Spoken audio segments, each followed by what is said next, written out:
Together we are but first coffee. Susie's just our host, but what matters most is we are a team. Together we are all safe here, and so are you. Among friends and mods we are safe. We talk about trauma, break down drama of life, death, happy or sad, even mad. We discuss it all here. Together we will thrive, not just survive. We will dry each other's tears, celebrate big or small wins, and chase away the fears. Together we fight cults or fight addictions. If not with experience, with love, and we don't judge. Please understand, this is a safe place to land. Please understand, you're not alone. This is a safe place to land.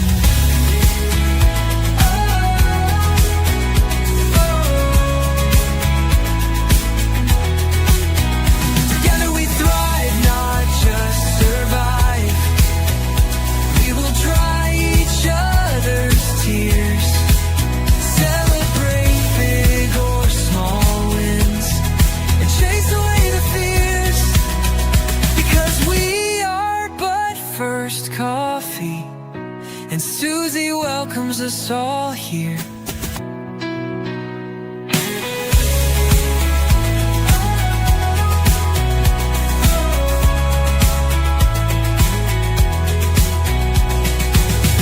Together we are but first coffee, and Susie.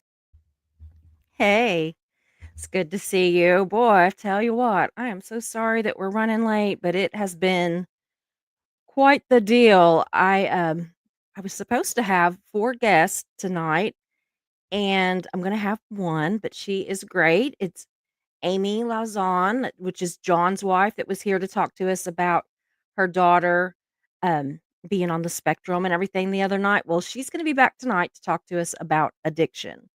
And not only her own, but she can also share some about her mom's, and so we're gonna talk about that. Sammy was supposed to be here, but he's had not an emergency, but he's just had kinda some issues, and so he's gonna have to, I think he might be going live with his on his page. So, um, and then James Collins James Collin Cares, get my tongue right, was here.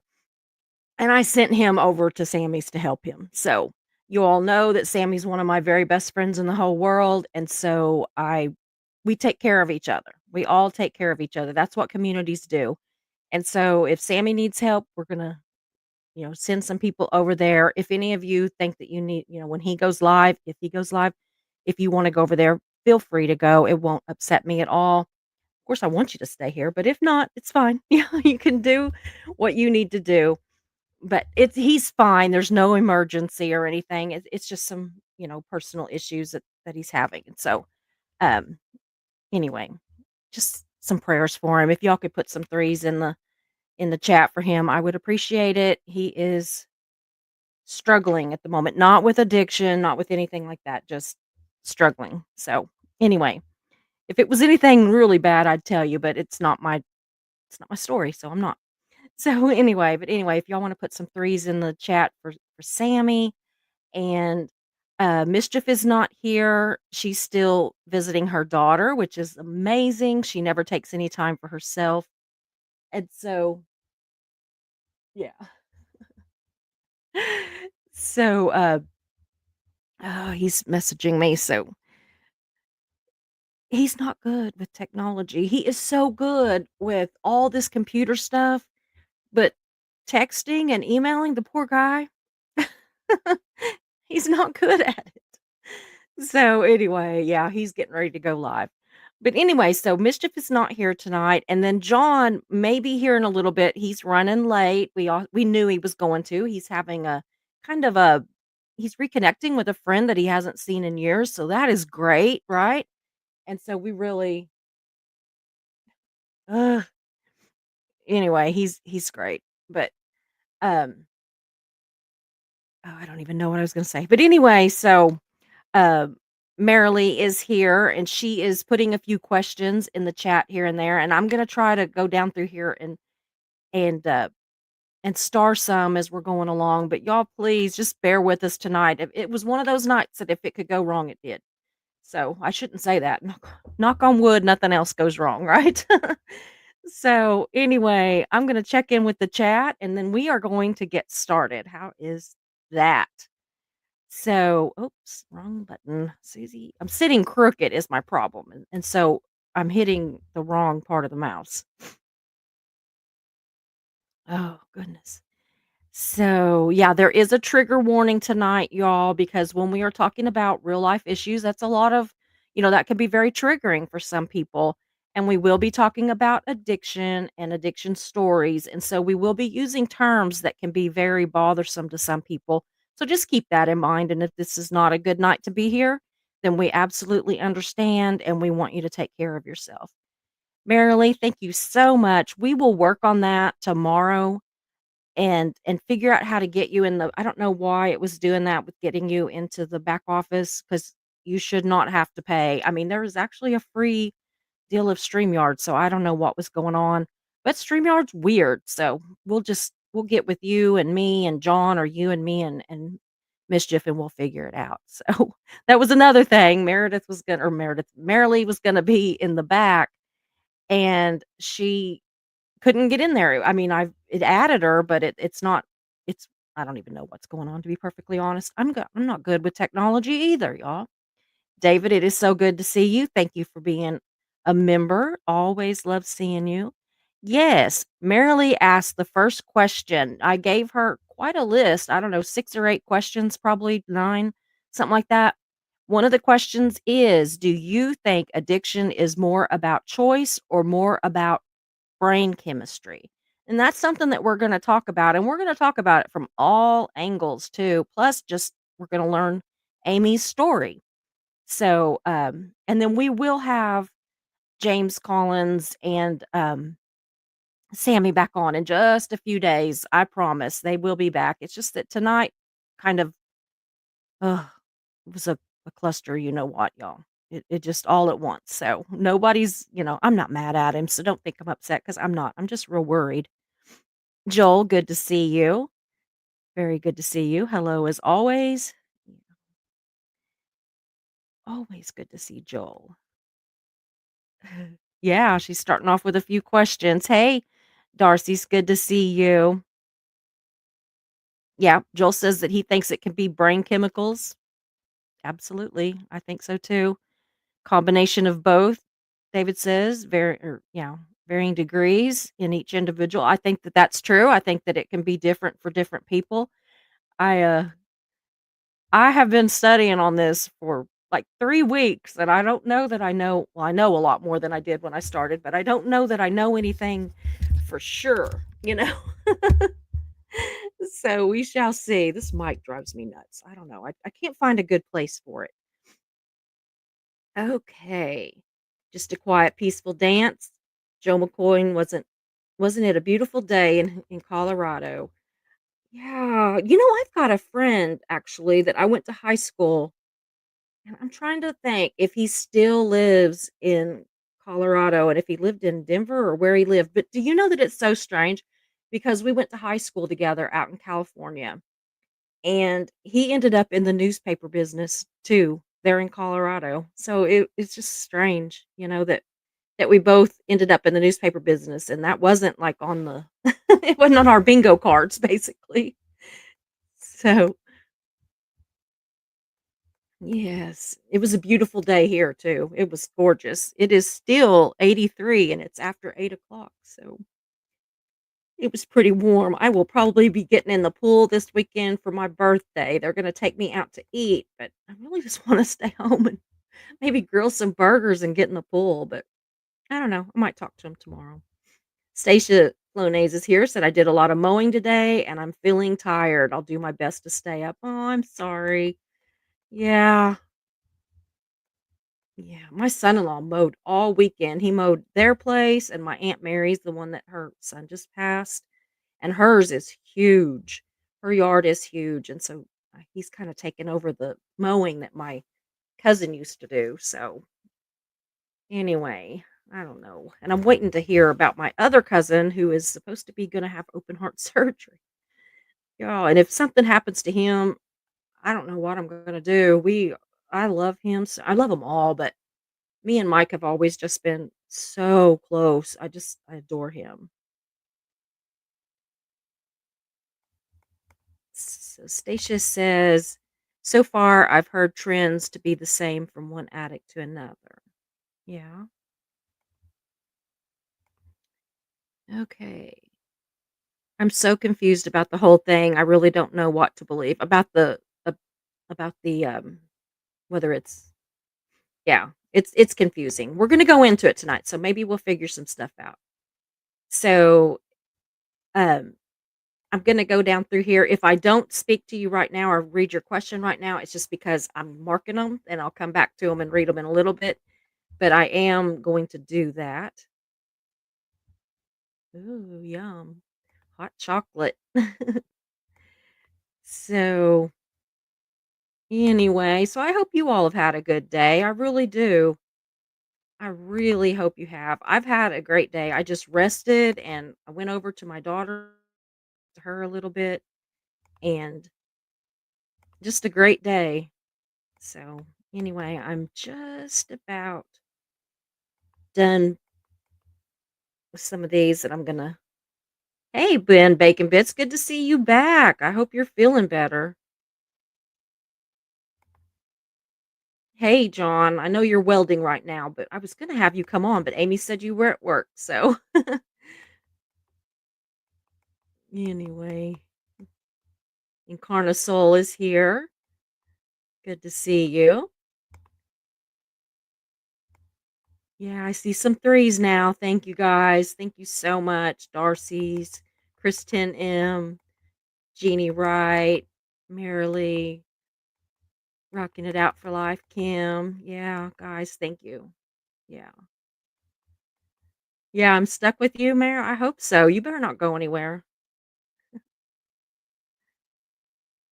She's a doll, you guys.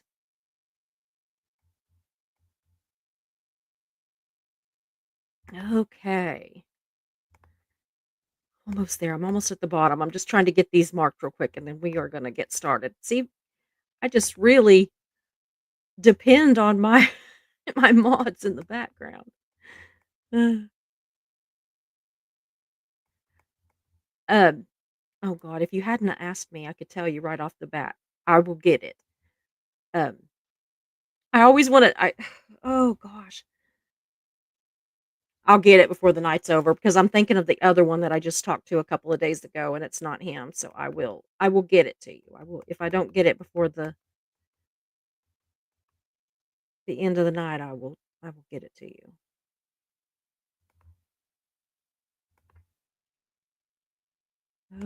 Okay, hold on. I'm sorry. I am very unprofessional tonight.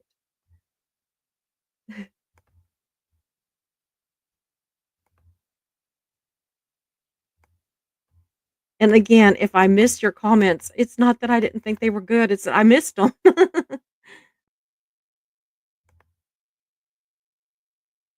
Thank you.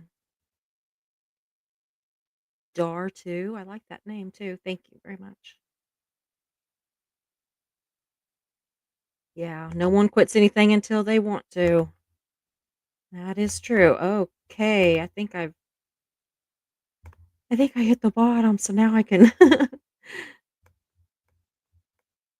Oh, yeah. Okay, I got that part done, so we're good.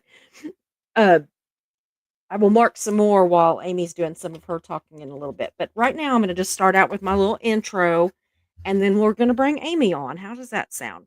So, y'all, I've been looking into this story. I'm not gonna lie. I've been looking into it for a while, like, well, seriously looking into it for the last 2 or 3 weeks, but I've wondered about it for off and on for years because, you hear a lot about addiction, and I always wondered, is it a disease? Is it a choice? Is it a combination of the both? And then even bring more into it, is it hereditary?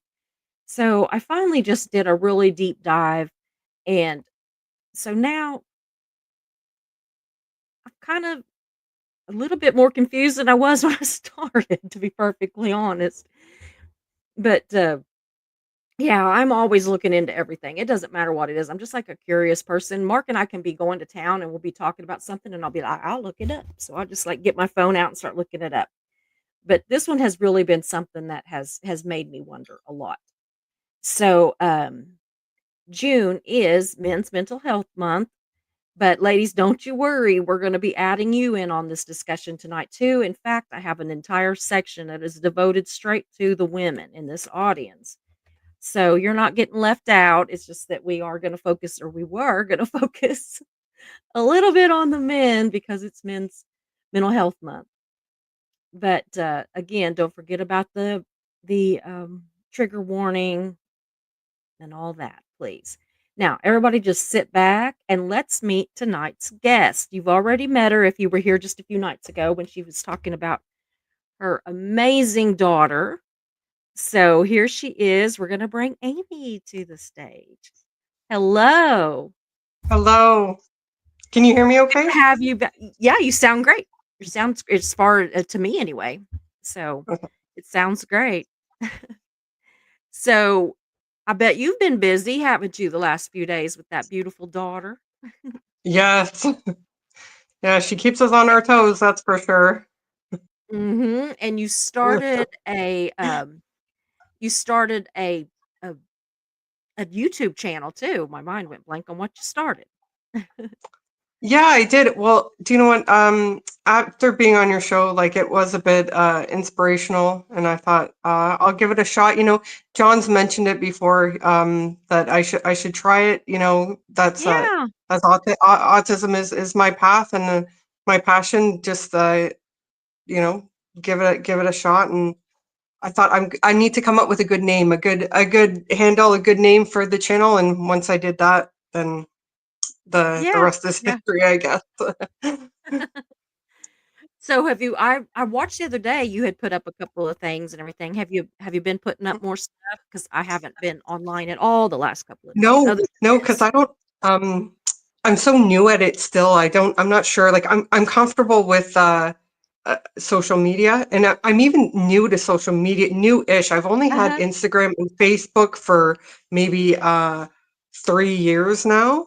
Like, Uh-huh. so I'm new to that world, and I'm just comfortable with that. So now I'm just really getting comfortable with this, kind of sinking my toes into it, so to speak. So um, So to how many see subscribers do you how have it works. now? 17, I think. Oh, wow. The I one think I was video, the first. yeah, the one I video of said I even her, beat John. the one video of her has like 41 views, I think. So that's cute. Wow, that's Yeah, good. because It's it so is weird for it's a of her. while. It's of Mhm. her playing the piano, and I saw that. we've never showed her how to play the piano. She just sits down and does it herself. Oh, wow. Mhm. So is that how your son learned how to play the guitar? Did he teach himself or did he have lessons? No, John taught him the Uh-huh. basics and still teaches him here Yeah. and there. But yeah, he is self-taught now. Like he'll read tabs somewhere or listen to it by ear and then pick it up from there. Yeah, he's Mhm. yeah. And so what do you play? You play the guitar too, don't you? No, No? I thought John said you I do. did. I do a little bit. Yes, I do. I do have See? a guitar, and yes, and I play a little bit, but I'm not. I wouldn't call myself a guitar player. Well, he did. He called you one, so That's that's nice of him. Yes, I do. I do a little bit. Just not like them. They're really yeah. good. Yeah, they are. They're very good.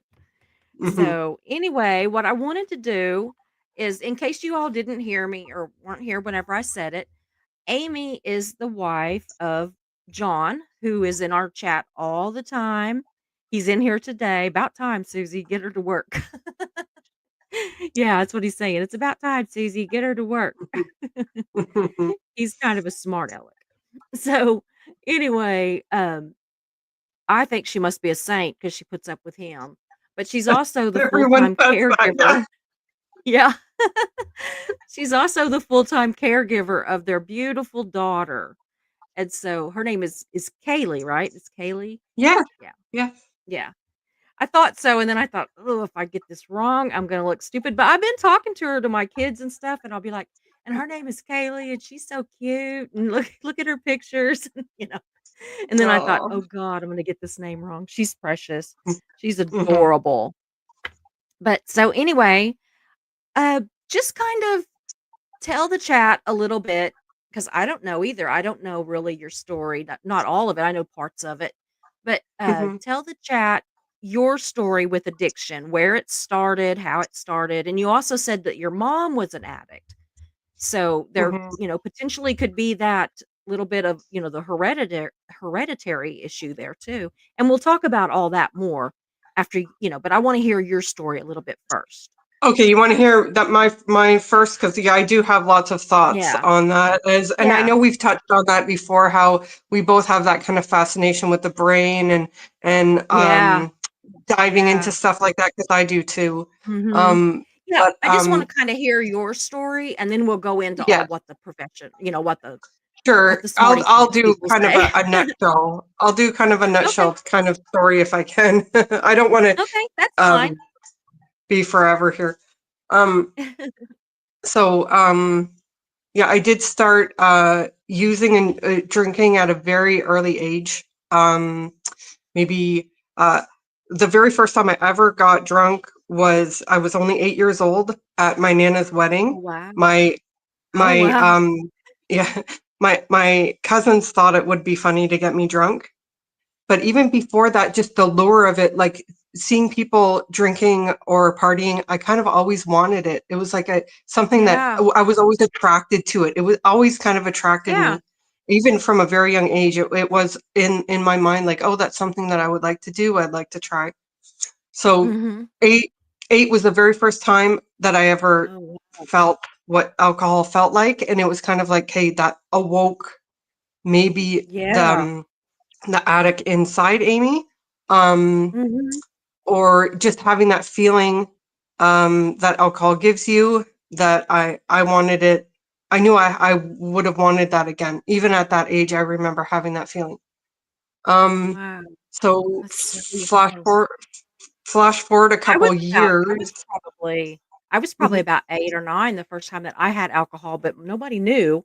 They We were at a big Christmas party on the ranch where I grew up, and the ranch foreman's wife made these rum balls, Oh and yeah, yeah, they were good. Well, me and my Ooh, brother, we took the rum balls under the table with the tablecloth had us hid, and we ate right. those rum balls, and we could not Yeah, stand up. I mean, he's like yeah, 4 years younger than me, 5 years yo so he was, like, literally 4 probably, and I was, like, right. 9? I might have been 10, but somewhere in there.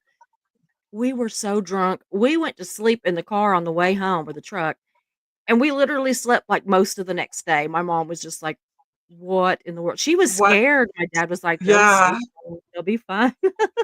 yeah, yeah. Oh, but anyway, I'm Um, sorry. Go ahead. no, that's okay. Yeah, flash forward maybe just a couple years because I moved. I maybe I've mentioned this to you. I'm not sure, but I moved to El Paso, Texas. So I was just this Yeah. young, sheltered. I was this young, sheltered Canadian girl, in a small town. Um, and then I was exposed to a whole new God, world, El and Paso, Texas. especially a place like El Paso. Yes, right on the Yeah. border where it's just full of crimes and gangs and Yeah. you name it, right? Oh, Um, yeah.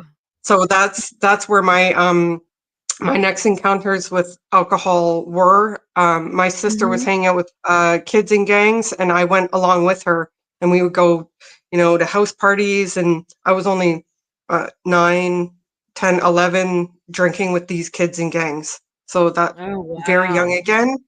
Yeah. Was drinking with them there.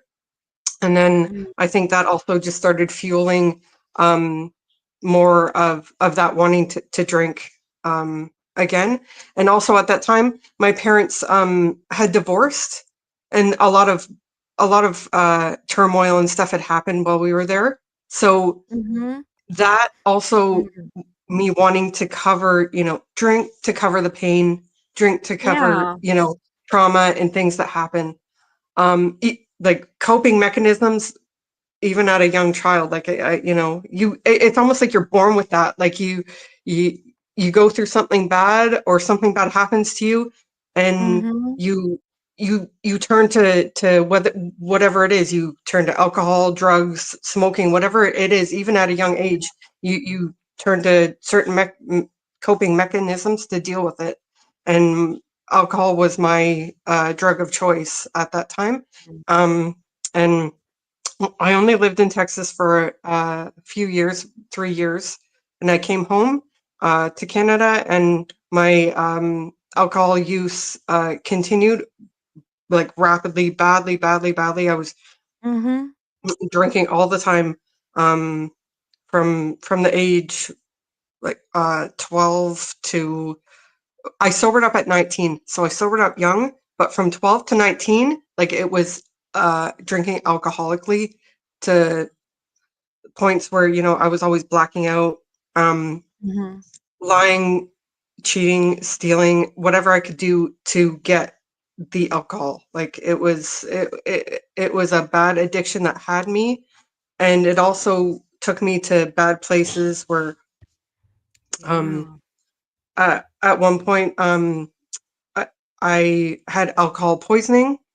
I was I was in the hospital, and I remember waking up, like, they had to, I was really young at the time too. I was only maybe 14 or 15, but they had to pump my stomach. Like, I nearly died from alcohol poisoning Oh, at that wow. young age. hmm and you think that would be a wake up call, but no, like, I just, Yeah. I just kept going. And Mm. in the back of my mind, like, I kind of thought that I did have an addiction, that I had a problem with it, because of what it does to you. Like, some people can drink, and they have a couple drinks and then they're fine. But it's what it does to you. Like, I would drink, and I would black out, and I would keep drinking and drinking, and it would change me. It would change me completely. Mhm. I would go to a party with a couple girlfriends, and then I would wake up in some random place. Like, I had no idea Mm. where I was or how I got there. Or, Scary. yes, So or there were, dangerous. yeah, so dangerous. Exactly. Like, there were, like, times when I didn't come home for days, and my dad would be like, "Where have you? We've been wondering where you were. What happened to you?" Um, Yeah.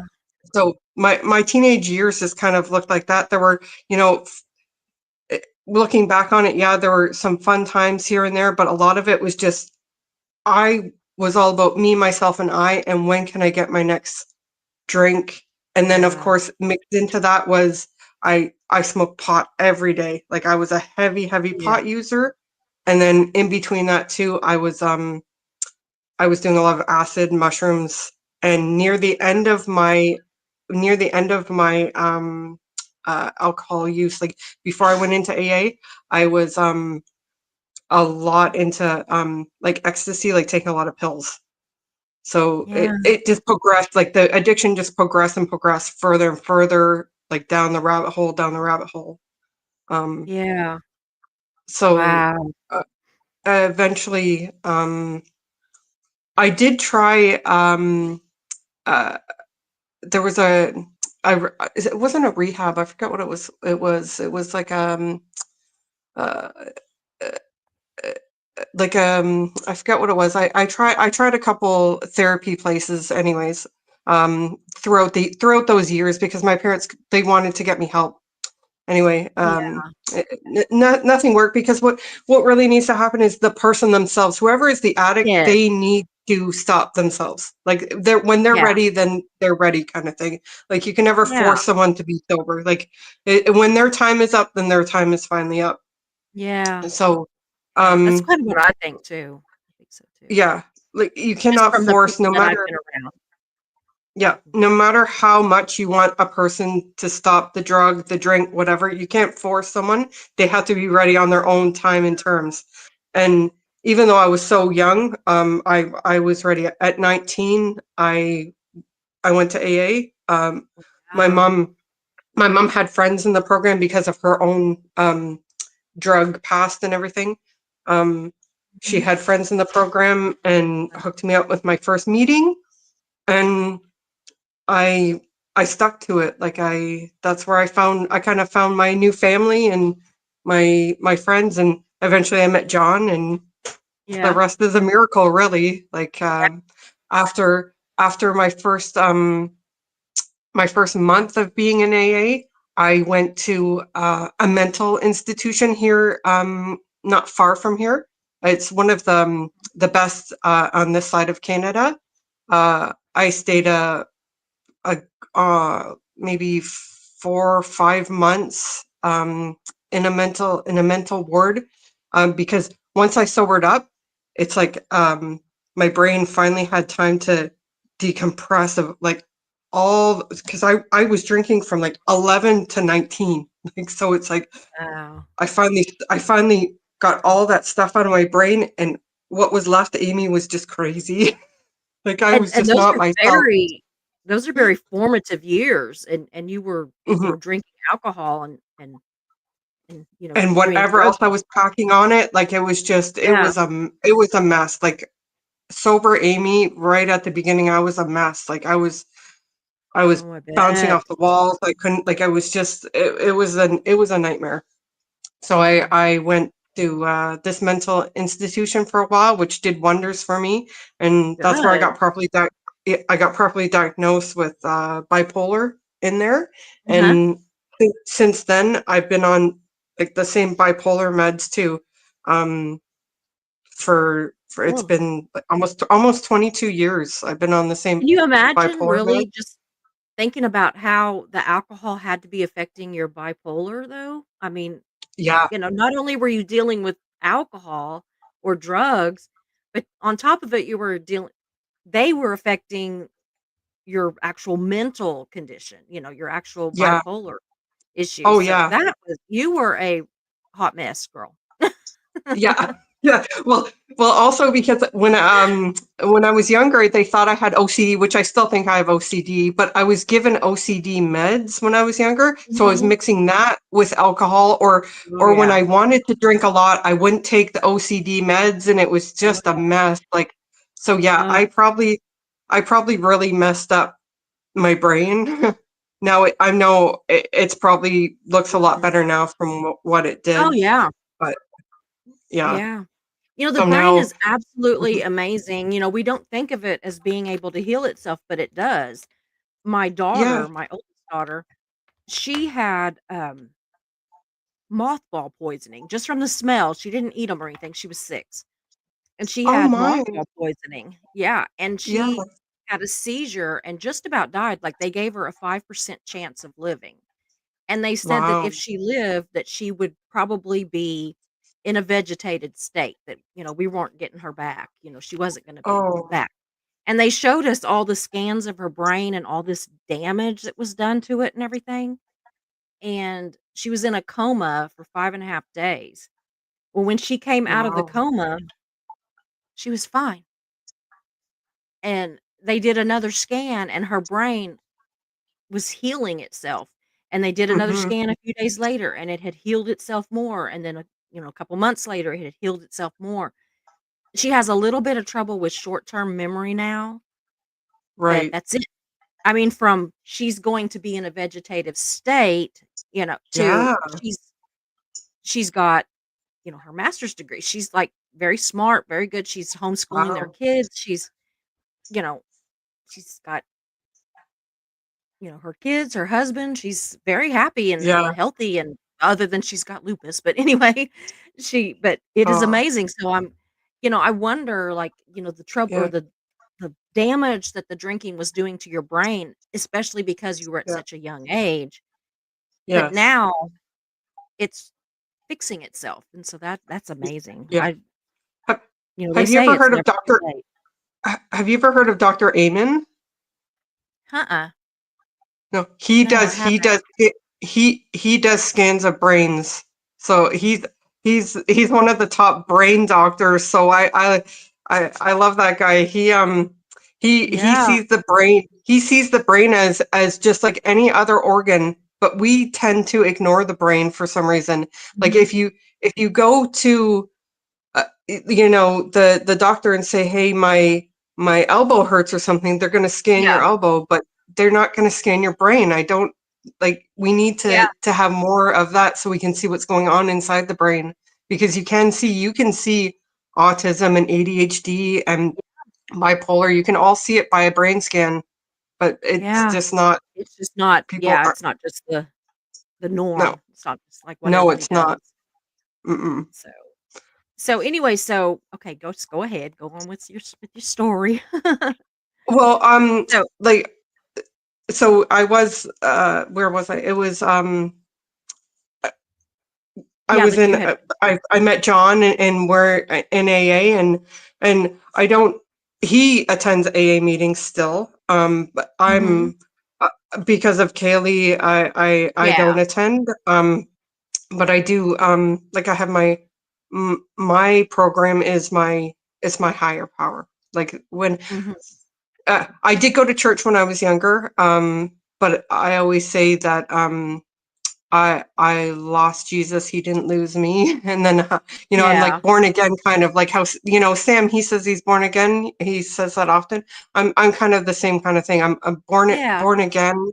Um, I'm definitely full on Christian, and that's what keeps me sober every day. Yeah. It's not I don't do it. It's not my I wouldn't be here without my higher power. That's it's not anything I've done. That's for sure. Mhm. And I'm Goodness. drug free, smoke free. I've been smoke free since Wow. for 16 years since I've had Xander. Yeah. Wow, that is Mhm. amazing. That Yeah. is amazing. I wanna put up a few of these things that we can talk about because it's just gonna lead us into more conversations too. Hmm. So, this one I'm gonna go ahead and put up, it doesn't have a whole lot, and then we'll go into I've got some stuff that I'll actually read. But this one does say, um, um, which do you believe is true? And so if the chat could just let us know, which do you believe is true? Do you believe that it's a disease? Any kind of addiction, I don't care what it is, whether it's alcohol, whether it's, pills, any kind of, drugs, food, anything. I don't care what it is. Do you think that it's a disease, a choice, or somewhere in between, like, or both? And do you think that it's hereditary? And we're going to go over those in more detail kind of as we go. But if you will do that, that would be great.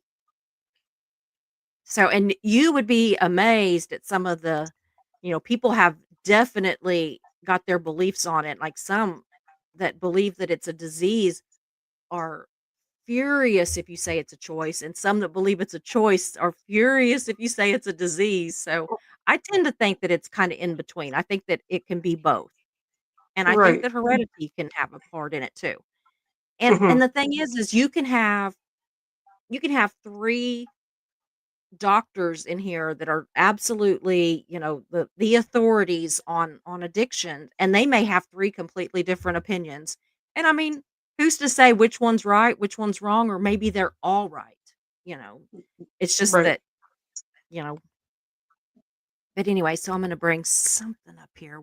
I better look at the list that tells me Right. what order. Can I just sorry? Can I just say something? Yeah, yeah, Yeah. absolutely.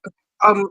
So what active addiction? When someone's Uh-huh. in actively addiction, I don't think that's a choice. Like they're like if Yeah. someone's like my mom was a pill addict and a crack addict. So Oh, wow. when she was heavily on Mhm. crack, that was not her choice. Yeah, She yeah, she was it wasn't her choice to um not buy food, not pay the bills, so many things that then is not a choice when you're heavily yeah, in it, you know? yeah. Oh, I agree. I agree. Mhm. And that's why I say, I think that at different times it can be it could be one thing or the other. I don't know. I'm just open to Right. believing. I believe it could be Yes. all of it. Oh I yeah, really do. and with right, and with the disease side of it, it's like like an allergy. Like I have an allergy to alcohol. It's like someone who has an Uh-huh, allergy to peanuts or someone who is, uh-huh, it's the same thing. If I were to drink alcohol, it's going to change my brain and my body chemistry so much that I'm going to crave and crave and crave it. But my mhm, dad, not him, I've seen it. We go to parties together and my dad can have one drink and leave. But there's mhm. no way in the world I could have ever done that. I can't have just one drink and then Yeah, cruise because I'm allergic to it. yeah. Yeah, I'm see, I allergic can to have it. There's, one and leave. Yeah. Yeah, there's yeah, an allergy. An allergy there's an doesn't allergy. always mean that it makes you sick or that it makes you, break out or whatever. Sometimes it just means that Right. you have an adverse reaction, and those can be different kinds of reactions. Yes. So, on this one, it says, "Why do people take that first drink, cigarette, or drug?" And I think this is important. I think this may be more of where the choice lays. They make that choice to do that first. But Yes. like you said, you were always kind of predisposed to Hmm. be,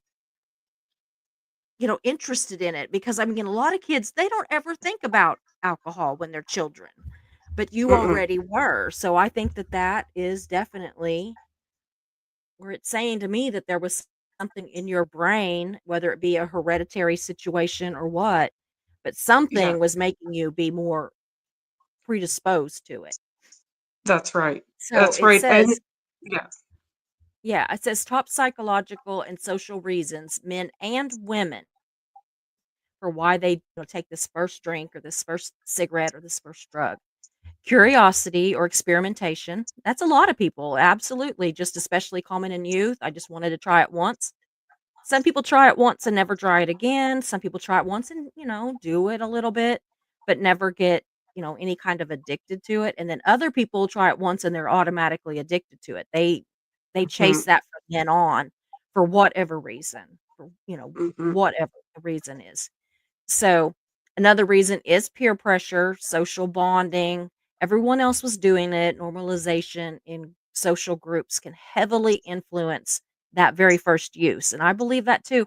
The strange thing, whenever I was in high school, was when most people, when they start doing drugs, especially things like pot and, that kind of stuff. And I hung around my entire high school, 4 years of high school. I hung around with all the potheads. I would Hmm. stand in a circle of them, and they're passing the weed around, and it Yeah. would get to me, and I would just hand it to the next person. I mean, it was always there. I could have had it at any time. They didn't Yeah. tease me about that I didn't. They didn't try to make me. They didn't do anything. They just it's there if you want it, and thank God, because I mean, I coulda had some real Yeah. crappy people that, peer pressure can be ugly. Yes. But it is just so strange that I'm like, I must not be I must not have an addictive personality because I just have never had that. I can drink like when we're on vacation, I'll have several drinks while we're on vacation and then I may not have another drink for years, Right. and it just depends, Right. you know. But it's so Well, and that's, strange how different people yeah. are different. Well, and It's that's why I was going to say that that like addictive personality that you just mentioned there. Like some people, Mhm. even when they quit drinking, they quit drugs, they can get addicted to the next thing. Whether it's Yeah, like they're just yeah, addicted to everything. Some people yeah, they have that addictive personality, and I know people like that. They're yeah, I do whether too. they're Maybe they just get sober, but then they move on to something else, and I mean, it could be yeah. anything. It could be, Hmm. you know, That's right. anything. Yeah. My Even from dad, just he is deeply, deeply he is so addicted to he does, Copenhagen, like the dip, that they put in their mouth, it's like a tobacco that they put in their mouths. yeah. I hate that, but he does that, and he's done it for years, and my brother was literally, like, 45 years old and had never done anything like that and started it just as a, you know, like, Oh, being silly, and now he dips all the time, and I'm just like, "Oh, you dummy." Yeah. yeah. And yet, like, I would at times I had smoked socially, like, at the bar or something, I'd be having like, a margarita Hmm. and have a cigarette or something, and I Yeah. never got to where I had either one, and I'm glad but I respect people that have addictions so much because I know there has to be something inside them that causes it, because if not, I would be addicted.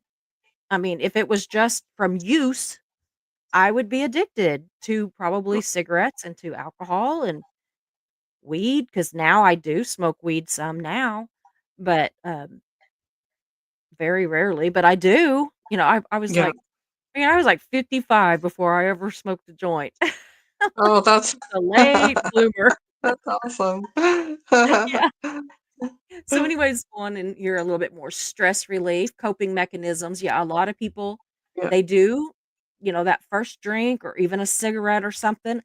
I smoked Mhm. for stress relief. Whenever I got my divorce, I was a complete mess. And I went out to the car with my brother and my friend, and I told my friend, I said, "Give me a cigarette now." And she goes, "You don't even smoke." I said, "I do right Yeah. now." Yeah, It's I do now. painful, Yeah, but give me I one. do Yeah. now. Yeah. But it did help me. I don't know if it's that it gave me something to concentrate on so that I wasn't Yeah. concentrating on wanting to commit murder, you know? Yeah. But, he better be glad I was smoking a cigarette, let's put it that way. Yeah.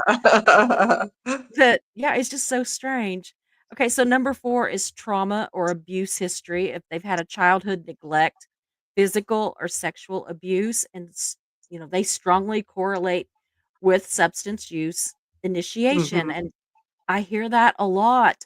And even with just cigarettes and stuff, like a lot of I cover a lot of Scientology stuff, and a lot of the Right. ones that were in the Sea Org, they only made $50 a week. But a lot of them that were, like, sexually abused and stuff would start smoking cigarettes and have to put out quite a bit of that $50 for cigarettes. They couldn't do it Right. now, they couldn't afford it, cigarettes are so high. But, So man, I'm just yeah, like, gosh. that that's my mom's story. My mom Yeah. was my mom was in an orphanage in Scotland. And Oh my yeah, goodness. and it's known now in Scotland, in the news. It's well known, the abuse Mhm. behind this orphanage. All the children that stayed there got Mm. horribly abused. And Oh, sadly, wow. my mom and her siblings were there, and Mhm. that's where the trauma started for my mom. My nana was one of the very first people to ever have open heart surgery years ago. Wow. So she couldn't take care of the kids, so they went in an Wow. orphanage for a few Mhm. months. And Yeah. while they were there, they were all abused, like Oh. horribly. I So I hear that that used to happen a lot, that people would, it would be a temporary thing. They would like they do like a foster home or something now, they would put them yeah. in orphanages. Yeah, I Hmm. can't remember, somebody in my family did that, and I can't remember now who it was. But, yeah, we've had that happen in my family too. So, it says, "Family modeling or environment, growing up in homes where substance use is normalized increases likelihood of early exposure and use." And did Hmm. that affect you, having your mother that was an addict? Do you think that that affected you? Just not the hereditary end of it, but just did you see her as an addict? Did you know her as an addict? And, Well, you know yeah, yes, and because she was an addict, she as I grew up, and my I have an older brother and older sister. She wanted to party with us, so she Yeah. normalized it. She Yeah. wanted to be more our friend than Yeah, the a parent. mother. Hmm. Yeah, Mm. and I did Wow. see her. I saw her in lots of states of addiction and many different uses of addiction. She's done needles, pills, Mm. right up to the day that she passed away. She passed of a heart attack, but they did do an autopsy on her, and methadone was found in her system. So she was trying to get clean, but I think there was Yeah. a lot of it found in her system. So she always tried to get clean. She never could fully stick it out. Mhm. Not for That's long so enough. sad. Yeah. That is so sad. I mean, I hate to Yeah. see it. that they really are trying. Yeah. So there's Yeah. also mental health disorders. People with depression, ADHD, PTSD, and anxiety are more likely to try substances early to feel normal. I wonder if that could have something to do with your bipolar. I'm wondering if that had something to do with, your how you said that Yeah. it was always on your radar. You were always kind of paying attention to Yes. it. So, Yes. I just wonder. It's interesting. I hadn't thought of it in that way, and I'm surprised because I go down rabbit holes like crazy. Yeah. There's a lot of rabbit holes on addiction there because you can get, you know, down one and it twists and turns and everything, and then you just have to take a break after a while because it's just like, Oh, "Oh, yeah. it's crazy." So, accessibility and availability. Easy access to alcohol, prescription meds, or drugs increases the chance of experimenting, especially without parental guidance. Yeah, so a lot of Mhm. kids that are kind of left alone, what they used to call, like, latchkey kids, where they came home from school a lot, by themselves, that kind of thing. I know that those were a lot that people would say that, they got into drugs, a lot of those. I don't mean those kind of kids, but you know what I mean? Right. They didn't have the parental guidance, the parents had to trust them at some point. Mm. So, let's take this one down, and I'm gonna put up something else. Okay. Let's see here. What's on my list? I better keep on my list. Yeah, that's okay, yeah. And we're gonna look at this one, which is well, there it goes. Okay. I was like, "No, where'd it go?" So, yeah, this one is the one that talks about addiction as a disease. And all of these are based on expert opinions and, it's the doctors Mhm. and stuff. This was not something that I drug up. This is just something that, No. and it'll say on some of them, maybe not this one, but it'll show a lot about where we got the information. So, and I did put these things I put these or a lot of this stuff and a lot of numbers and stuff where you can call for help. I did forget to tell that. Like I put the US and Canada and then there's a world one. But we have so Right. many Canadian viewers that I try to add anytime I can add Canadian statistics or Canadian, resources, I try to do that too. Mhm. But if you go to my community page, which I think now it just says posts, I did list a bunch of those and I went ahead and put them over there because I didn't have anybody in the back office to do it. So anyway, so that'll be there. Sorry, it's like live adjacent. It's over on this other page. You got to go Yeah, look. yeah. But there's a ton of them. I put a whole bunch of different, things that you can get help if you Good. have any kind of addiction. There also are Mhm. some suicide hotline numbers on there too. I just left it all together and put it over there because Yeah. you never know. So anyway, so this one says, addiction is a disease. The argument: addiction is a chronic, relapsing brain disease that changes the brain's reward system, impulse control, and judgment centers. So, I mean, that's pretty serious. So Dr. Mhm. Nora Volkow, or yeah, Volkow, I can't even talk, director of the National Institute on Drug Abuse, NIDA, addiction is a disease that affects both the brain and behavior. So she's saying it right there that it affects the brain. And if it affects the brain, then that makes it a brain disease, is how they're looking at it. So whether it started as a disease or not, it becomes a disease is Right. what I've kind of seen a lot of people saying that, even the ones that won't say that it started as a disease, they're pretty clear that it does become one. Yes. So anyway, okay, so then it says American Medical Association formally classified alcoholism as a disease in 1956 and expanded the definition to include drug addiction in 1987. So it is officially a disease.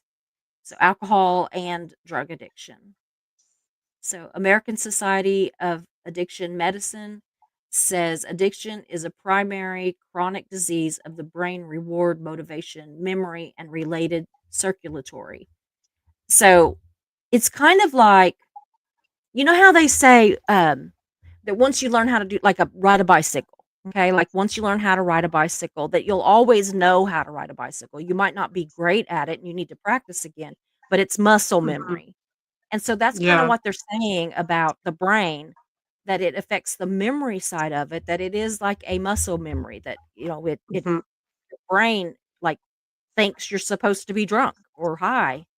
It Right. it knows how to do it and it wants to do it kind of a thing, which is Right. so amazing. I mean, it to me, it's just it's fascinating. I could do like a whole week of shows on nothing but the brain, just different things Brain. that the brain does and Oh, all the yeah. different things that go along with that. It really is. So, scientific evidence, brain imaging shows reduced dopamine receptors and altered function of the prefrontal cortex, responsibility for decision making and impulse control in people with addictions. So that makes sense too. You know, if Mhm. the if the alcohol, if your brain is not working as it should, if your decision making and your impulse control, if something has caused that to be, off, and that leads you to drink, then didn't the brain cause that? I mean, so and if the brain caused it, it's it's a disease kind of thing. So, I don't Right. know. Right. Or what the alcohol does to the To brain when you've drinking, because Yes. not every person who drinks will Mhm. have that effect that it's Yeah. saying. But Yeah. yeah, Absolutely. it's what the effect does to that person's brain that it makes them the alcoholic, or the has the Mhm. will have the disease, right? Yeah. That's what I'm thinking. That's what I'm thinking anyway. So, anyway, let me adjust this again. Here we go. I gotta adjust that. Okay, so it says genes account for 40 to 60% of the person's vulnerability to addiction. And that's from the NIDA. Jeez, 40%, that's a lot. 40 to 60% of your genes, so your Mm, genetics, yeah, has to do with that's the a lot. person's vulnerability. Yeah, absolutely. That is, I mean, that's big. I'll be just Mhm. as convinced that it's a choice in a minute when we go over that one, but I never quit thinking it's a disease. But they're all so, like, they're very good at presenting their points, so Yes. uh, so let's see here, supporting data. Nearly 21 million Americans struggle with at least one addiction, but nearly 10% receive treatment. Wow. And that's from the Surgeon General's report in 2016.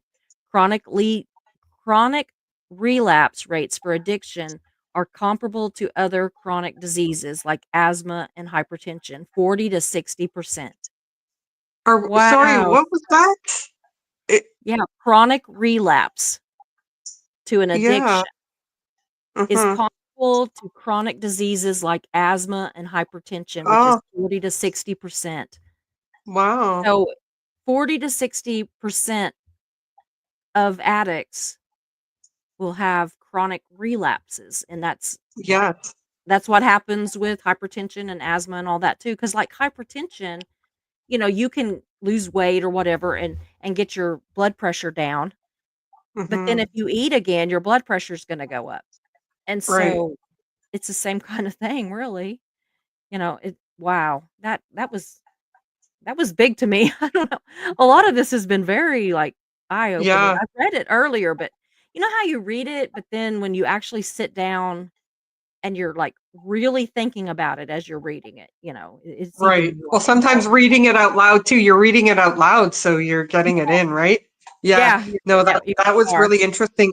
I knew about the relapsing because Yeah, it's yeah, that's it's very high, but I didn't realize the yeah, 40 to statistic 60%. like with yeah, That's scary yeah, almost, isn't and it? with asthma and hypertension. Mhm. So now we're gonna look at addiction as a choice, okay? So it says the argument.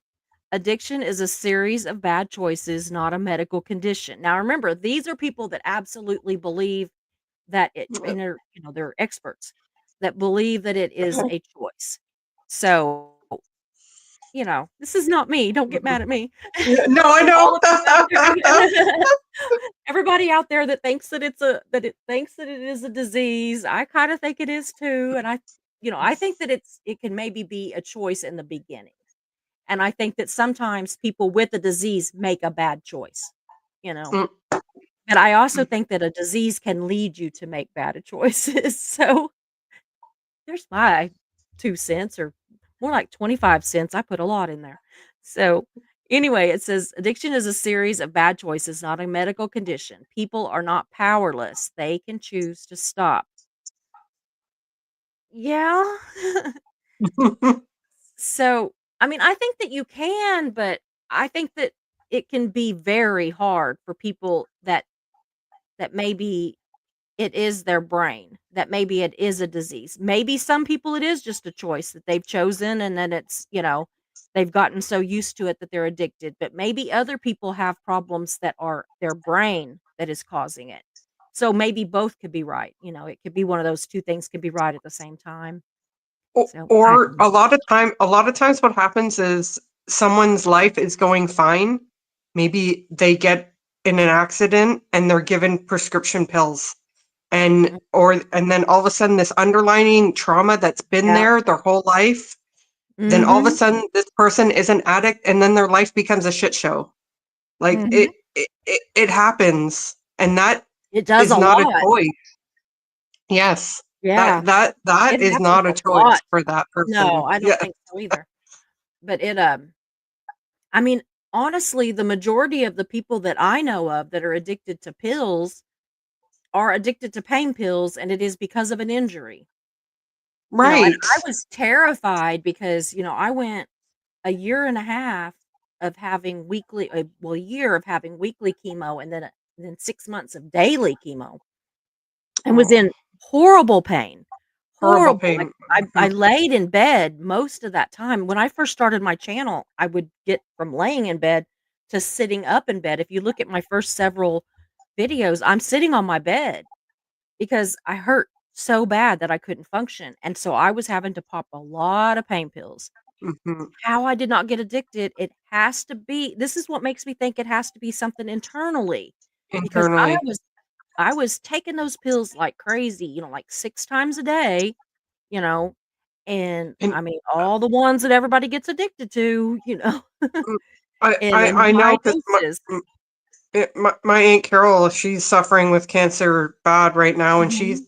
taking a lot of pills because the treatment for it's horrible. It's It is very, very horrible. painful. Yeah, the chemo that It she's is. been through, like the poor woman's in hospice right now, and she's taking Yeah. lots of pills. Like My you it's know what it is. My doctor said, "If you get addicted, we'll work on that next. We're gonna save your life right now." And I was just like, Oh, right? "Okay." Yeah, but at the same Oh, time, I'm like, "Okay," because I was in pain.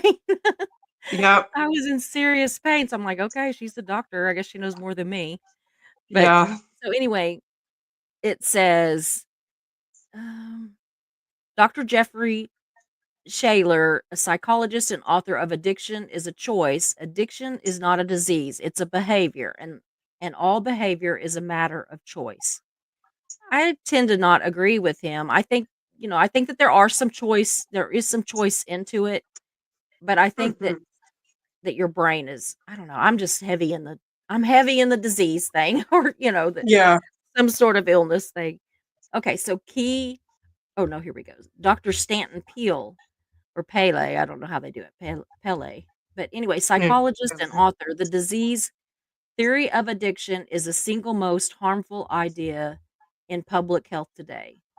So he's saying I don't know. Well, what they're trying to say is that if people believe that that it's a disease, that gives them, like, well, I couldn't control it. It's a disease. Well, no. My point is I have cancer and it's a disease, but I work to control it. So I don't know. I don't agree with that. I don't agree with the stance of saying that if you Hmm. make it a disease, then people are just gonna be like, "I can't do anything about it. It just is how it is." Because I don't know of any diseases that people have that they're just like, it's just a disease. I can't do anything about it." You're That's gonna right. treat it in some way, even if it's, in some way to manage it. And Hmm. so, I don't know. I'm having a harder time with the whole choice thing. I think that they're, you know, yes, when it comes right down to it, even if your brain is saying, take this, take this, take this, take this, you do have to make a choice whether you're going to take it or not. And when you get sober, you make a choice every day to not do it again. But I think I lay more in it's both, is what I think. I believe that it's both. I think that it is a disease, but that you have to decide, to not drink or to not do drugs. Right. You have to, exactly. You have to decide to get sober. And when you Yeah, want to get sober, then you have to decide to do that yeah. in a But it's like collective anything. way. Yeah. I have It, Hashimoto's, and I had to decide that it got bad enough that I needed to treat it, you know? yes. And Yes. so, I know it's not the same, and yet it is. It is kind of the Yeah. same. 'Cause that's a It's a disease that, yeah, and I had to yeah. decide to treat it. If Yes. alcoholism or addiction in general is a disease, then yeah, you have to decide, "I don't want this. I don't want to live this life." But That's I don't think right. it's only a choice. That's my thing is R- I just don't think that it's Right. only a So, choice. so the choice is your thoughts. Your brain Yeah, and the disease is not the choice. It's, do you know what? You can choose your thoughts sometimes. You yeah, can choose what I'm gonna think. You can, I know it yeah. sounds crazy, but sometimes you Well can change your thoughts. Like, oh, today I'm gonna think this instead of that. Like, I'm gonna think, well, oh, it's gonna be, I'm gonna change my way of thinking. yeah. Like, that is Well, a choice. You can change your way of thinking. your brain could be saying, "You need to go get high." But if you don't have anything in the house to get high on and you don't go out of the house and get something to get high on, then you're not gonna get high. The choice is to Right. go get the stuff, to have it there. That's the choice, is if Yes. you choose to have it there. So it's I know it's confusing, and I don't know if we're gonna Mhm. clear any Yeah. questions up, but I think it's a maybe we're not supposed to. Maybe we're just supposed to, talk about it, and I don't know. So it says many people recover without treatment, also known as natural recovery, which is true, but it's hard just to go cold Yeah. turkey or whatever and just, oh man, I've seen it. I have seen it. And it seems like Wow. those are the people that relapse more in my Yeah. experience. The ones that don't get some kind of treatment, some kind of help, even if it is therapy, that Yeah. is still it's still help. And so I Yeah, don't know. you have to grab onto some kind of community. And like in the beginning, that's what it was for me. It was the AA 12 step program. It doesn't, and if that's not for you, then it's not for you. It needs to be something that you need to grab Mhm. onto to replace that addiction. Replace it with something, Agree. whether it's exercise, running, reading, something. Replace it Yeah, with something yeah. positive. Well, just like they say, I mean, I know somebody who was not on drugs and everything, but he got in with a community that they were doing drugs, and boom, he's on drugs. And he got Right. in some trouble with the law, he went to jail for a little bit, then he went to rehab, and he got off drugs, and he came back out, and he was on fire for God, and he was on fire for sobriety and, everything. And Yeah. everybody kept telling him, "You need to get away from this community. You need to, get away from the people that you did all these things with. people on his job were doing it, the whole thing. They're like, "You need to find a different job. You need to get out of that community," and he didn't. And guess what? Mhm. Yeah. He's back doing it again, and my daughter and I were just talking about it today, and it is so heartbreaking. Mhm. So That's the many people I know yeah. are That's addicted the or really were yeah. addicted, and That's a yeah. really sad thing about it. You sober up, you gain so much, but you lose so much at the same time. Like Yeah. I lost a lot of people who I thought were my good friends, or, Yeah. that, but I gained so much, and Mhm. that is the best way to put it. Gain much, you gain some, I gained a lot and I lost a Yeah. lot at the same Yeah. time. Mhm. Even Yeah. family members that I just can't hang out Mm. with or whatever because Mhm. they're Well, partying I too had much.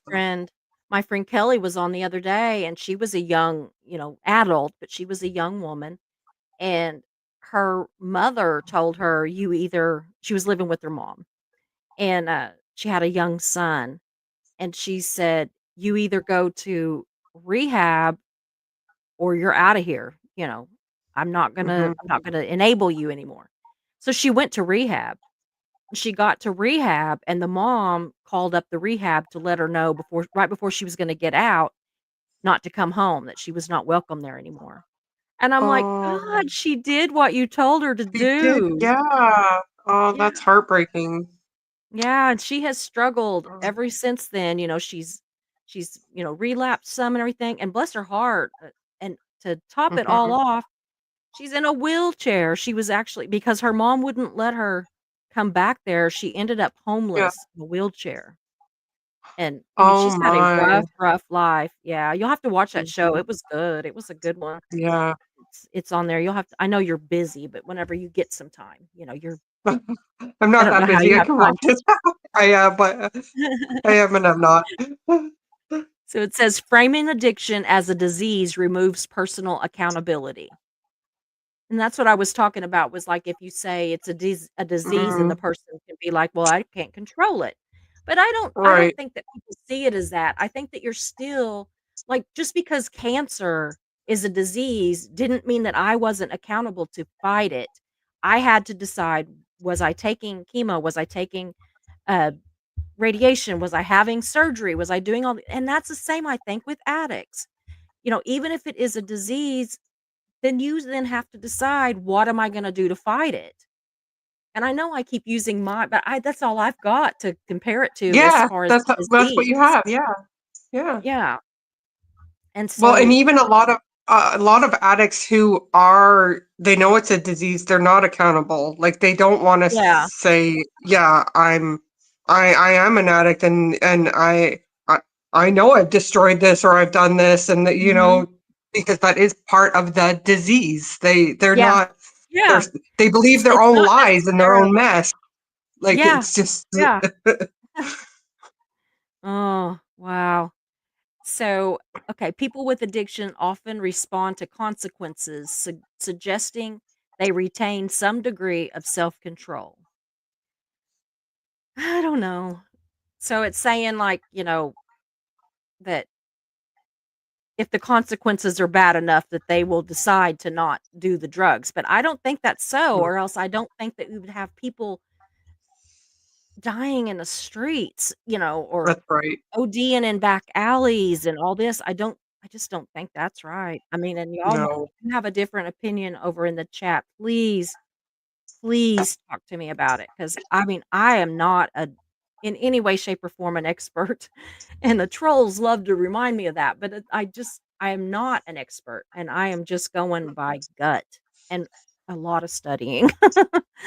So, okay, so it says supporting data: 75% of people who have experienced addiction recover without formal treatment, according to a 2017 report by the CDC and the NSDUH. I can't even read, which is the National Survey of Drug Use and Health. Studies show that changing environment, values, or social networks can influence behavior more than medical intervention. I don't know if I believe that it helps more. I think that that's probably needed, And Mhm. absolutely, and I think that that goes into even if it is a disease, you're gonna have to make the choice to help yourself, and that may be with, like harm reduction, maybe you need to do they have harm reduction type drugs and stuff to help. Uh, maybe that's a route somebody needs to take.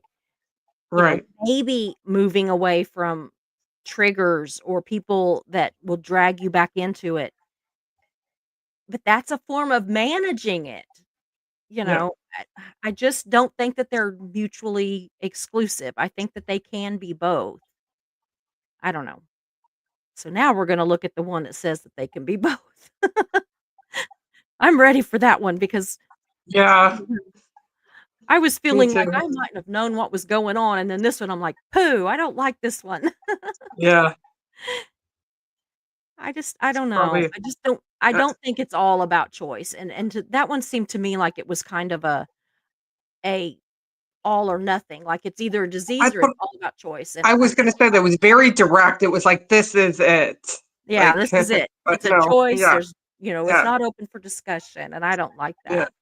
No. So, anyway, so this one's we'll see, and then we also have the whole hereditary thing to look at too, so it says addiction is as both a choice and a disease. It says the argument. Addiction often begins with a choice to use. I can go with that. But over time, it alters brain chemistry, making it a disease-like condition that still requires willpower, behavioral changes, and support to manage. See, that's where I'm at. That's what I think. Mhm. That's not where I'm personally at. I think Right. that maybe they did make that first choice to smoke that, weed Mhm. or, you know, meth or whatever, drink that, whatever. Mhm. Whatever it is. Same thing with, like, anything to overeat, to shop, sex addictions. I mean, there's a lot of Gamble. addictions. Yeah. Gamble, absolutely. Here Mhm. in Oklahoma, gambling is huge because we have such a drinking and gambling because we have Yeah. such a Native American population, and the Native Right. Americans are very now see, this also makes me think because Native Americans are very prone to alcoholism. Mhm. I don't know why. I don't know I why, know but they are, they are. and they love to gamble. So what do? They open casinos that are full of alcohol and gambling. And so Oklahoma has got some of the highest alcohol and gambling addiction rates of anywhere because that's what Wow. we have everywhere.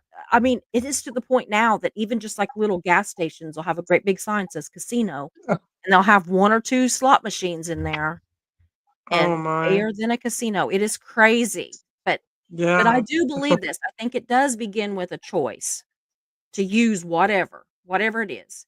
But I think that Mhm. it alters the brain chemistry and makes it where you then have to have your willpower and behavioral changes and support to manage it.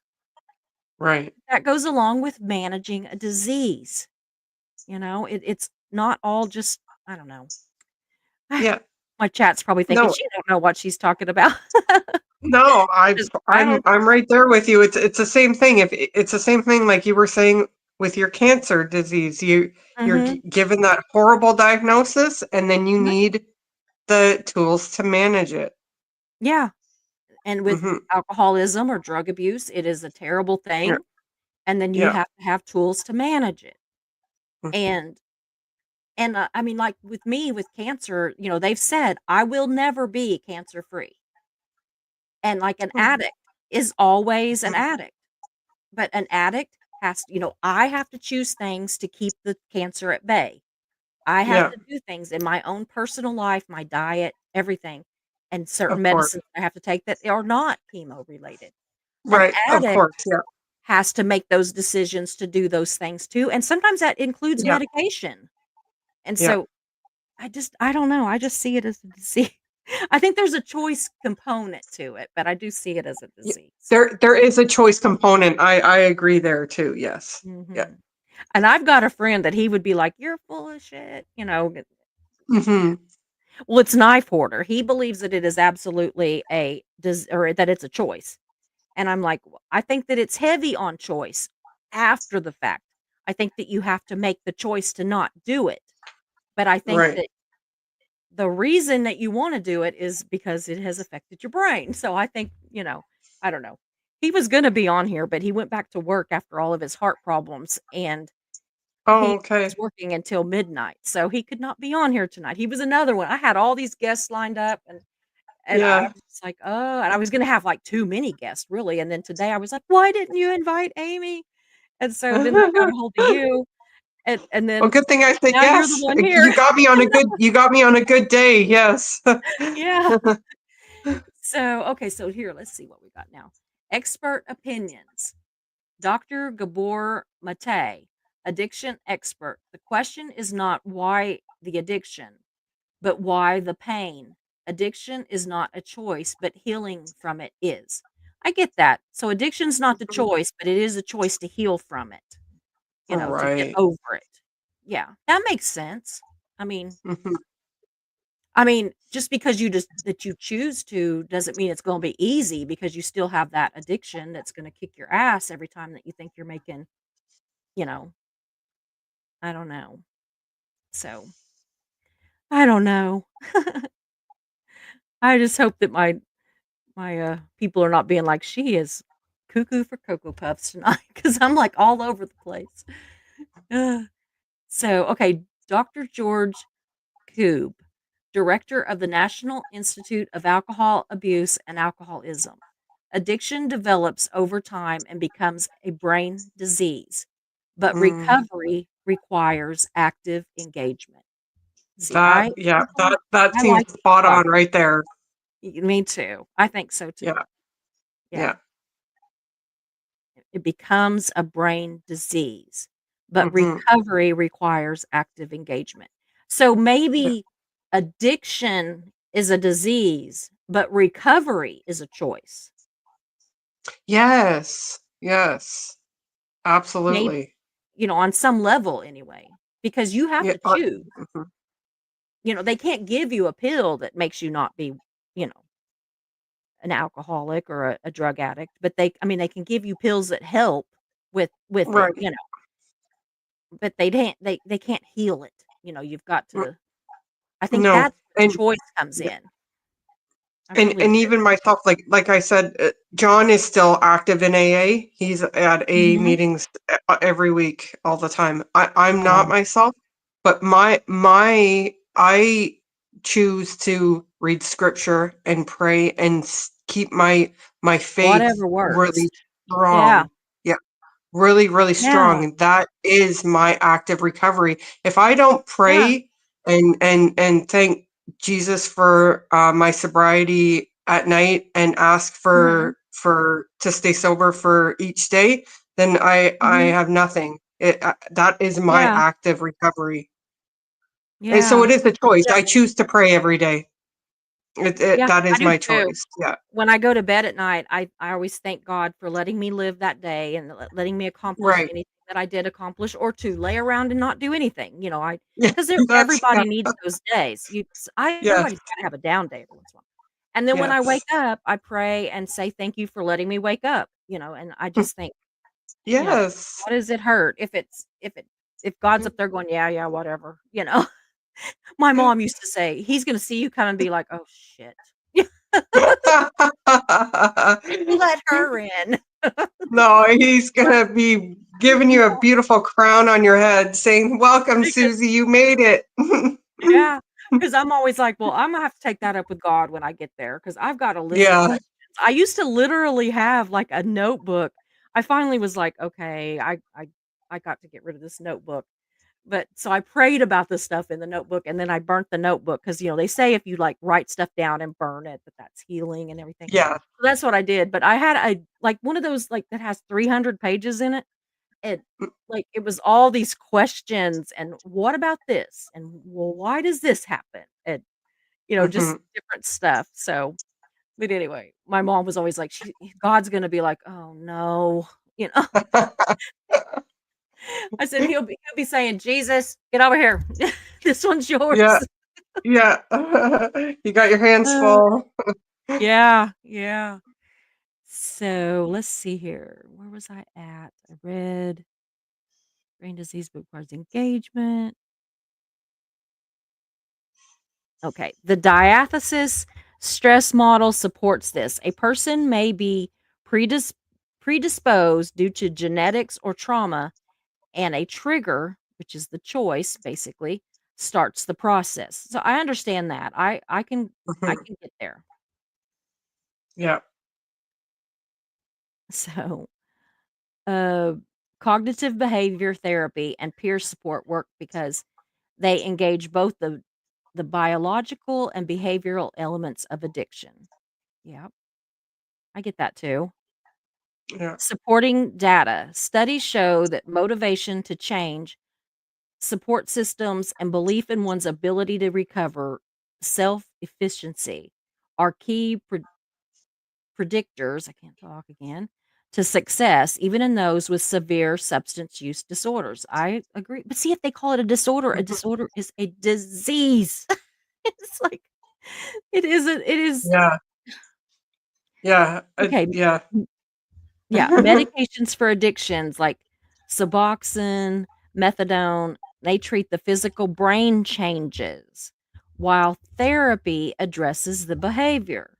So see, there is that. I Mhm. mean, I know that it doesn't, I know that there's Suboxone and methadone and everything. But I also know those don't cure it, but it treats what's wrong with the brain that's making you want to do it. But then you've still Right. got to, go to therapy or whatever, AA, the Bible, whatever your thing is. I mean, it could be touching grass, it can be, walking, going Right. for a walk, a hike, whatever it is that makes you, you know, be okay with it, then that's what's gonna help you. So, but yeah, I am so glad that they've got stuff like Suboxone and methadone because there's a lot of Mhm. people that's all that's keeping them alive, and Alive. That's true. Yeah. yeah, and you gotta stay alive, Mhm. to beat it, you gotta be alive. So, you can't go Yeah. to therapy if you're dead. I mean, Mm. honestly, I'm not trying to be, No, I know. blasé about it. It's the Mhm. truth. So, I am interested also to see this one about heredity. So, Yeah, and then me I've got a too. little stats for men and women, but we're gonna look at this one. This one's a little smaller. I'm gonna have to move a little closer to the Mhm. So, what gets passed down? Dopamine receptor sensitivity. People with fewer dopamine receptors may seek more stimulation via substances. Okay, so if you know, if you don't have enough dopamine receptors, okay. Stress hormone regulation. Poor coping mechanisms can be inherited or learned. So yeah, again, that can be Mhm. inherited or it can be learned. It can be something that you kind of do to yourself, by not managing your stress. Because if you don't learn how to manage it, then you're not That's ever going to. right. So, mental health and vulnerabilities, conditions like ADHD, bipolar disorder, Mm. and PTSD also have genetic links and an increased addiction risk. So, see, it says right there that your bipolar Bipolar. put you, I mean, your mom was an addict and you My were mom was bipolar. bipolar. Yeah. Was she? So, see, Yeah, my mom was bipolar. Yeah. And it she was seems to me never like, on proper medication. yeah. It seems to me like that there was just a lot that was leading to I mean, it makes sense whenever you say that you were like 8 years excuse me, that you were like 8 Mhm. years old and you were interested in alcohol Yeah. because most 8-year-olds aren't. I mean, like, my little granddaughter, Veta, she thinks it's cute to drink in, like, one of my little wine glasses or, like, a little, martini Yeah. glass or something, but she don't care if Yeah. it's water in it. She doesn't think anything about That's the right. alcohol. She thinks about the pretty glass. She wants me to Yeah. hang a little charm on it or something, she thinks about that Yeah. being cute. She doesn't Yeah. think about the alcohol, but you were thinking about the alcohol. Yes, So, I was. that makes me really go in with the whole hereditary thing Mm. and the disease thing, and I think hereditary needs to really be looked at even more than it is. So, okay, so environment matters too. Even with high genetic risk, environment is crucial. Trauma, abuse, or neglect during childhood. access to drugs and alcohol, family attitudes about substance abuse, and peer pressure and social modeling. So all of those are Yeah. things that can do it too. And then genetics load the gun, environment pulls the trigger. Dr. Judith Grizzle. That's kind of makes sense. Mhm. Neuroscientist and former addict. Wow, she's a neuroscientist and was a former Neurosciences, addict. that's the brain. Big, yeah, and was still an addict. But yeah, genetics. So genetics load the gun. Environment pulls the trigger. Mm, That makes sense to me. yeah. It really does. So protective factors, even with family history, these can help Someone just came Hey, home. John. He is such a nut. I I puff on enough fume for today. You puffed on enough fumes. My ex-husband was a fitter welder, and I'm just like, "Oh my goodness." Oh. Uh, but yeah, so genetics loads the gun and environment pulls the trigger. That I don't know, it speaks to me for some reason. So protective It's a good factors. it's a Yeah, good way to word it, right? It's a good catchphrase. yeah. Yeah, it is, and I mean, it's something that your average Joe can understand, that it's like, Right. "Oh, okay." Okay, sure. Okay, so even with family history, these can help reduce the risk. Okay. So even if you have somebody in your family that does have a history of it, things that can protect you, can reduce the risk, are having strong family bonds. And even if that's with an alcoholic or a drug abuser, if you have strong, you know, family bonds, and that helps. Open communication about addiction. I think that's big too because it's just not talked about enough, I don't think, in families. I think that No, some we hear families know it's about like it, hush but hush. yeah, early mental health support, I think that's huge. And a community or faith support system. I think that's huge too. And I get so frustrated because so many of the churches, they they really are like dropping the ball because I think that churches need to not be like something's wrong with them if they're addicted, like, they've messed up, Mhm. there's something wrong with them. And be supportive, and maybe they could keep people from becoming addictive or help bring them out of it. Because I really Yeah. think that you need, like, you read your Bible instead of going to Yeah. AA. That is Yes. a faith support system. Yeah. And I think so many churches are just absolutely, absolutely dropping the ball on that one. I really do. Okay, so Yeah. A bottom lot of line. Mhm. Go Oh, ahead. I was gonna say a lot of people are quick to judge, like Oh, yeah. because the fentanyl crisis is horrible, and Mhm. what it makes people look terrible, and they judge them. Mhm. Instead of thinking that that's someone's child, that's someone's brother or sister or mother, Absolutely. they're very quick to judge Absolutely. rather than pray for that person. Mm. Yeah, so I'm trying to keep track of my notes so I don't forget anything.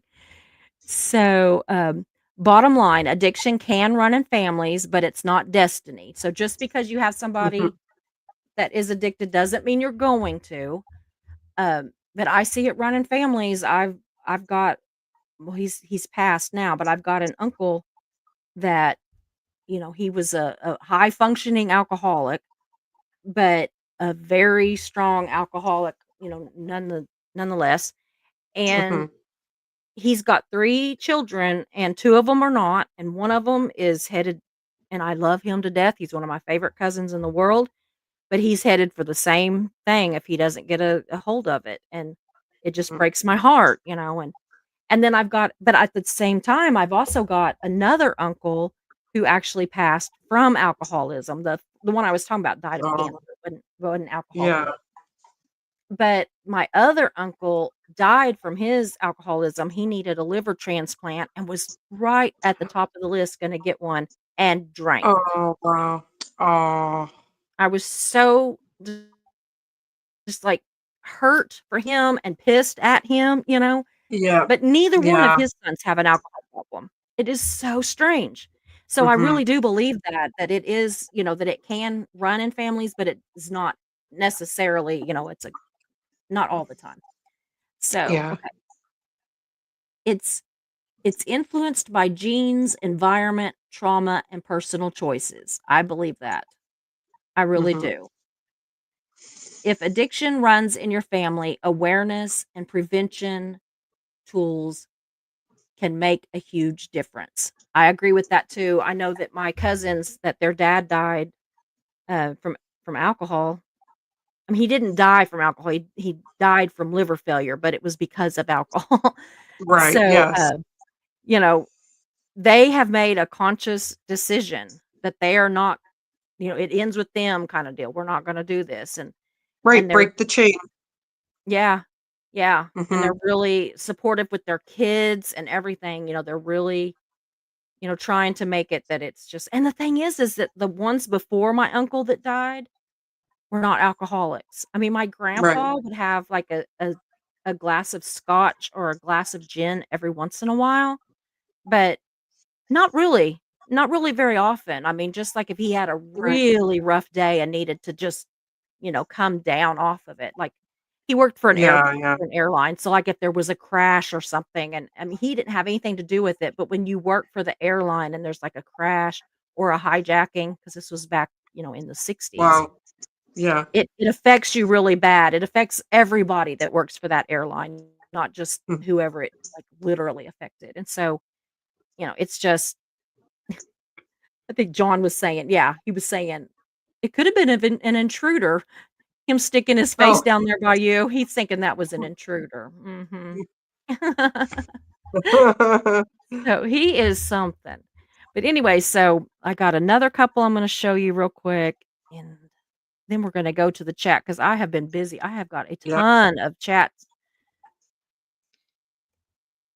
And some of them, I wasn't real sure what they were doing, so some of them 'em they'll go fast, but some of them 'em be something that we can actually talk about too. Okay, so what Sure. I've got 3 things left, none of which are very big. So right now I'm gonna bring on the stats for men. Addiction in men versus women and what the numbers say. Okay, so this is the men. More likely to use illicit drugs. Okay, so in 2021, 12.3% of men reported using illegal drugs in the past month versus 9.3% of women. And that is the NSDUH, the National Survey on Drug Use and Health. Wow. Higher rates of alcohol dependency.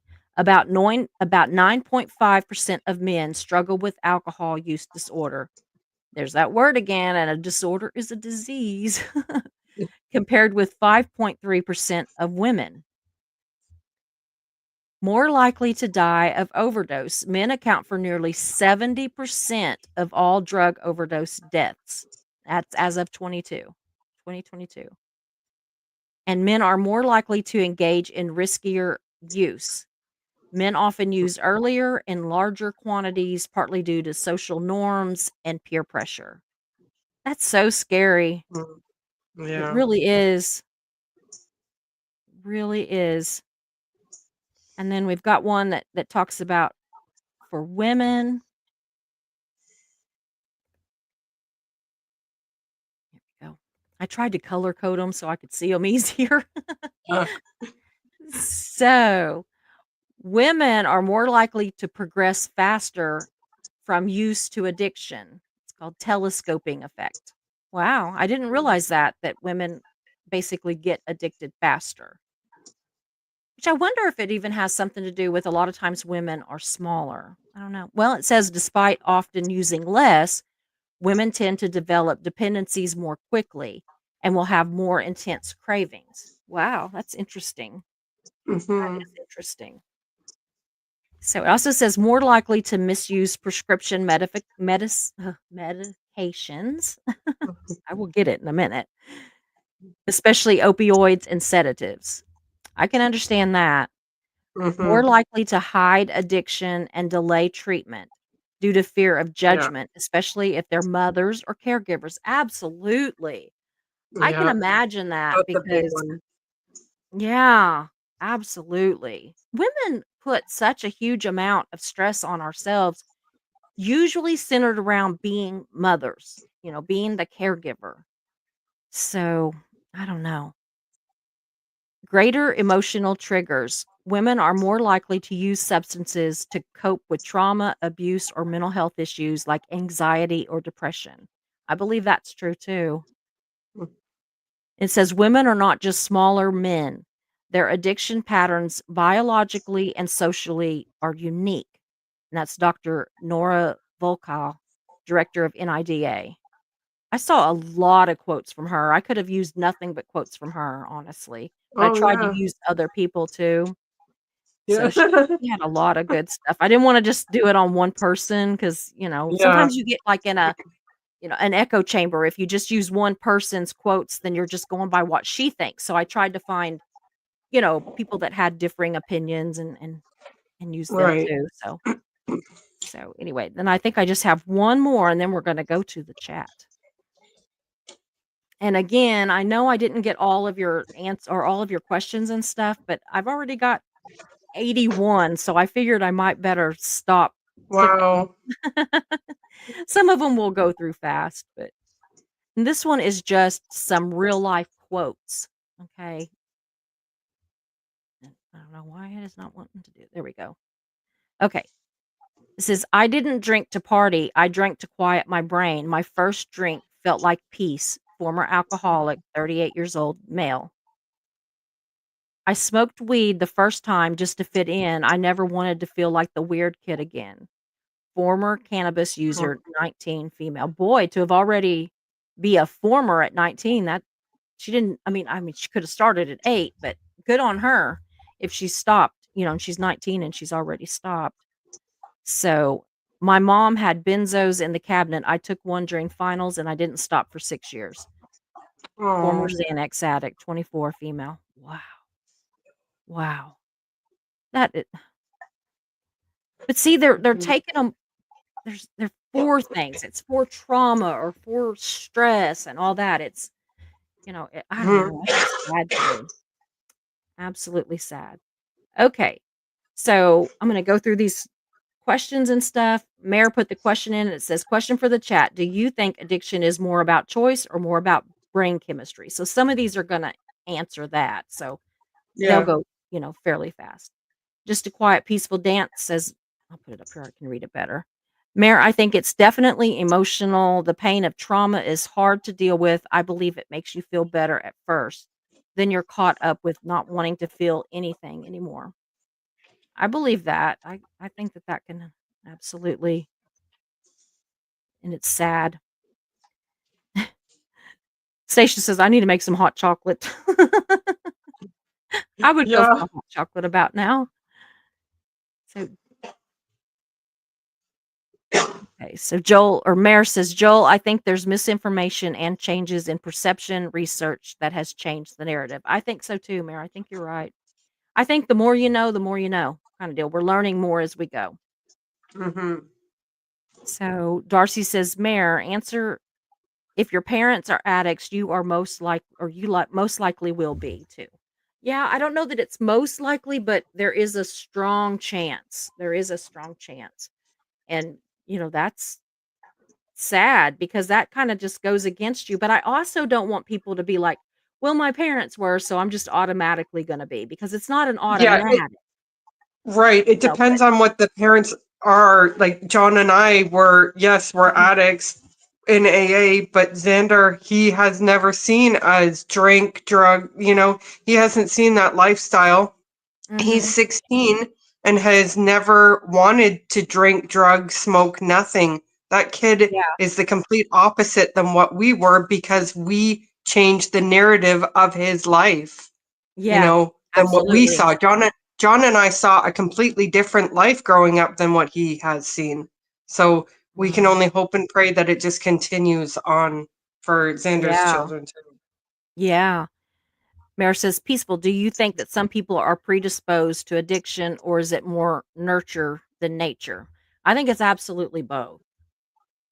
And I know y'all have been talking to each other, so they've probably answered each other when they're Mhm. actually, you know, but I Right. was kind of if I saw that it was something interesting, I was clicking on it. So, Joel says, "I worry about the fact that there was so many things out there now our young have to have a real bad environment, and some are truly Mm. fatal." Absolutely. It's a rough world out there. It is.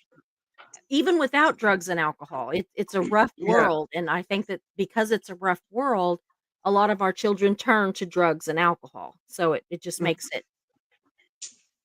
makes it worse. And here's this crazy person. Oh, "Hi, everyone. oh, Can't chat much. I'm welding, but I'm listening." I'm Yeah. listening. Yeah, I saw that. It was right after we got started, but I thought, "I'm gonna pop it up there." Yeah. So, Mhm. okay, he said, quiet, peaceful dance," said Mary. I think that or it's Mayor, Mayor, but anyway, I think that it may be predisposed and that may be why it happens in families that are generational that abuse substances. Yeah, I think a lot of times it is in families like that. I think that it is generational and aw, she's some of these I don't have to read. They were talking to each other and I just clicked on them. Yeah. Joel says, "I have found in life that when things don't go wrong, that is a bonus. Most things don't go as planned. So tonight is normal." Oh, talking about how everything went on. Thank you, Yeah. Joel. Now we are gonna Yeah. do a different show. It'll be a different show. I'm gonna talk to James Collins gonna come on and talk about his story and but tonight Sammy needed him. Just as a friend, just to have somebody there. Yeah. I'll be I'll probably be on the I'll probably be texting with them a lot tonight, so rocking it out for life. Kim says sober from alcohol since April of 2012. Good for you. I am so happy. Wow. That's great. Congratulations. Absolutely. Congratulations. You know, um back on the lifeboat thing, he used to have like this trophy that he would hold up when somebody would come on and say how long they had been sober or something. And I always thought that that was the coolest thing. And then he kind of quit doing it. But I was telling my daughter, I said, I think I'm going to get a trophy. And when somebody says Oh, something like that, I think I'm going to hold it up and just be yeah. like, yeah, I hate to copy anything from him. But he quit doing it. Mhm. So I'm not like taking it from him now. I'm taking it from something he did, a year ago, basically. Yeah, if he's not doing Kind of it cool. now, yeah. All he's worried about now is Diddy. Ah, so, Rocking It Out for Indeed. Life says, "After being in the Mormon church 12-step program for drinking coffee, it made it harder for me to use. I imagine if you had to go through a 12-step program because you drank coffee." Bless your heart. Wow. The Mormons Yeah, don't bless believe your heart. in That's heavy. caffeine, but they can drink Oh, Mountain Dew, but they can't have coffee. They can't have warm drinks. I said, "Well, I drink, iced coffee or cold coffee, so can they do that?" Oh, this is the one. Yeah. Oh, I just about had his name. I will get it. I'm still going back to oh, that's gonna drive me nuts. I will do it. What is his name? I know it. I've known the guy since 3rd grade. It's not like a it's not a passing friend. I know this guy's name.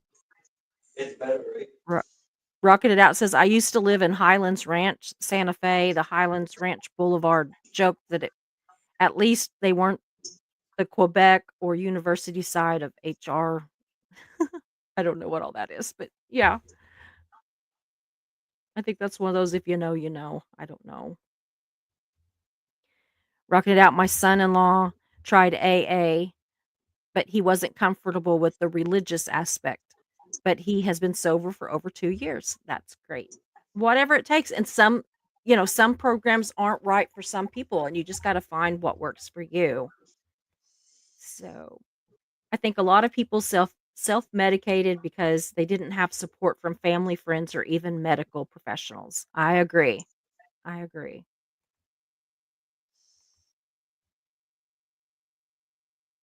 Okay, so yeah, Rocking It Out says, "For me to use, you know, AA for help." Okay, good. Some self-medicate with substances and others with food, sugar. Mary's saying that's her. Yeah.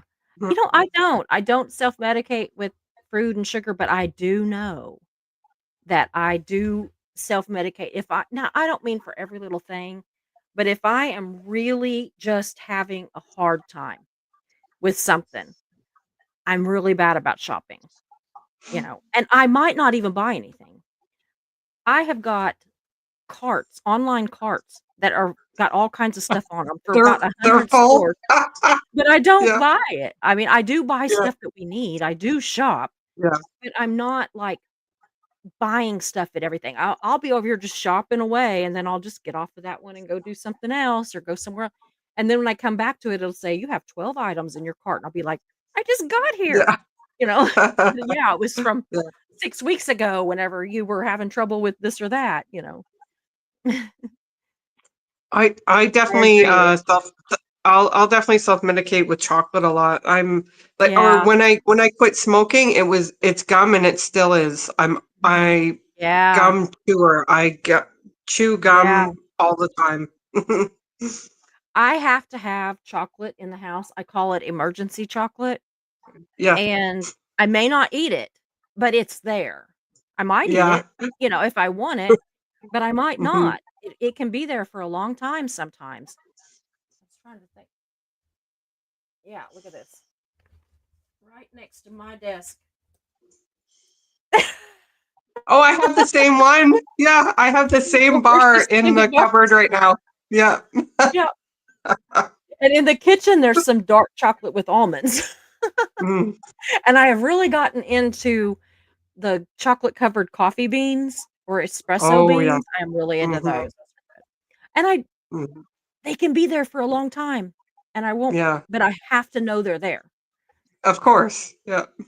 So I like this one, no one quits anything until they want to. Absolutely. I think so too. I think that's the True. part that's the choice.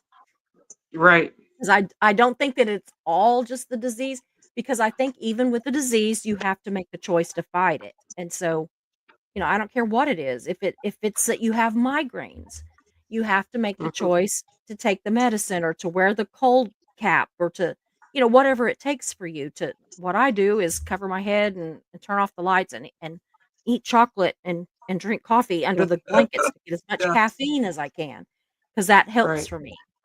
Yes. So, yeah, it said rocking it out. He had a really rough go, but things are definitely getting better. Mary's talking about her son-in-law. Yeah, he did, but they are getting better. Okay. Sugar used to rule my life. I'm a stress eater, and sugar was my worst enemy. Hmm. Yeah. I never liked sugar until I did chemo, and then it got to where that's all I wanted. I either wanted sugar Mm. or peanut butter, which peanut butter has sugar in it, but I wanted peanut butter on everything. I would go get a spoon and dip it in the peanut butter jar and just eat the peanut butter. Eat it. Yeah. But it had a lot of protein in it and stuff, which really was good for me. So, I think Maybe your sometimes body needed like the that, protein. my body probably needed the protein. Hmm. So, Mara says, Stacia, I still haven't completely beaten it, but I have improved. Yeah, she's talking about her food. Comment, shopping is my addiction. Dar too, really? Yeah, I am bad about it, but I like a lot of times, like I'm saying, I do buy too much. I'm not saying I don't buy too much. I do. But what I do is like I will go in spurts, like, there's things that we need, and I'll go and I'll shop and shop and shop and shop, and I will, price comparison and all this stuff. So I'm doing the shopping that my brain is telling me I need to do Yeah. hours or days, and then I'll pick which of these carts I wanna, you know, or I'll put like, I was looking for my husband, he wanted some hiking boots. He needed some hiking boots. And so I had, like, I'm not even joking, I had, like, 15 pairs of hiking boots in my Amazon cart to see which ones I thought he wanted, and I finally found the one. I would go, "Okay, I could take this one out. Now I could take this one out," which is still shopping to me, and then I can take this one, and finally I got down to Mhm. 2, and I was like, "Okay, he's getting this one." So they'll be here tomorrow. The Nice. UPS man, all the FedEx and all that, they know us, because which I don't go to town because for a year and a half, my doctor didn't want me going to the grocery store, out to Of eat, and course. do that stuff. Yeah. No, And your so immune system's way too fragile.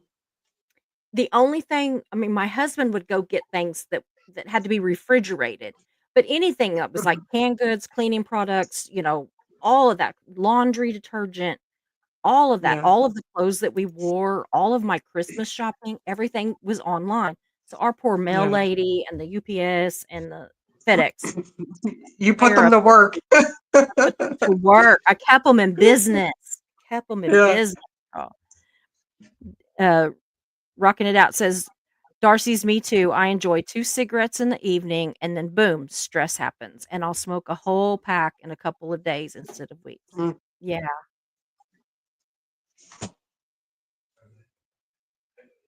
She says, "I enjoy Virginia Slims, Purse Pack, Menthol." My daughter calls them Barbie tampons.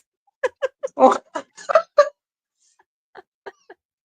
Oh, now they're always gonna be Barbie tampons. yeah, always, forever. I know. I'm not going to forget that one. Yeah. I haven't heard that before. Oh.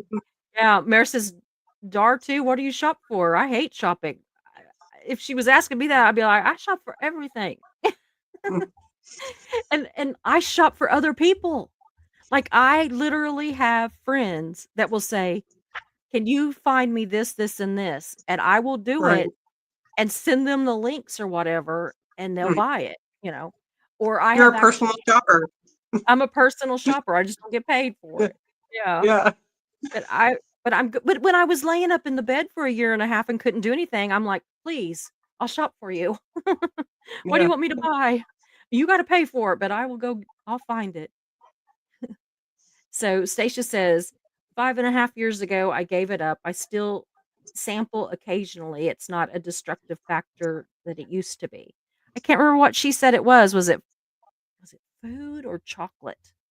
I don't think that it was like drugs. I think it was With the sugar?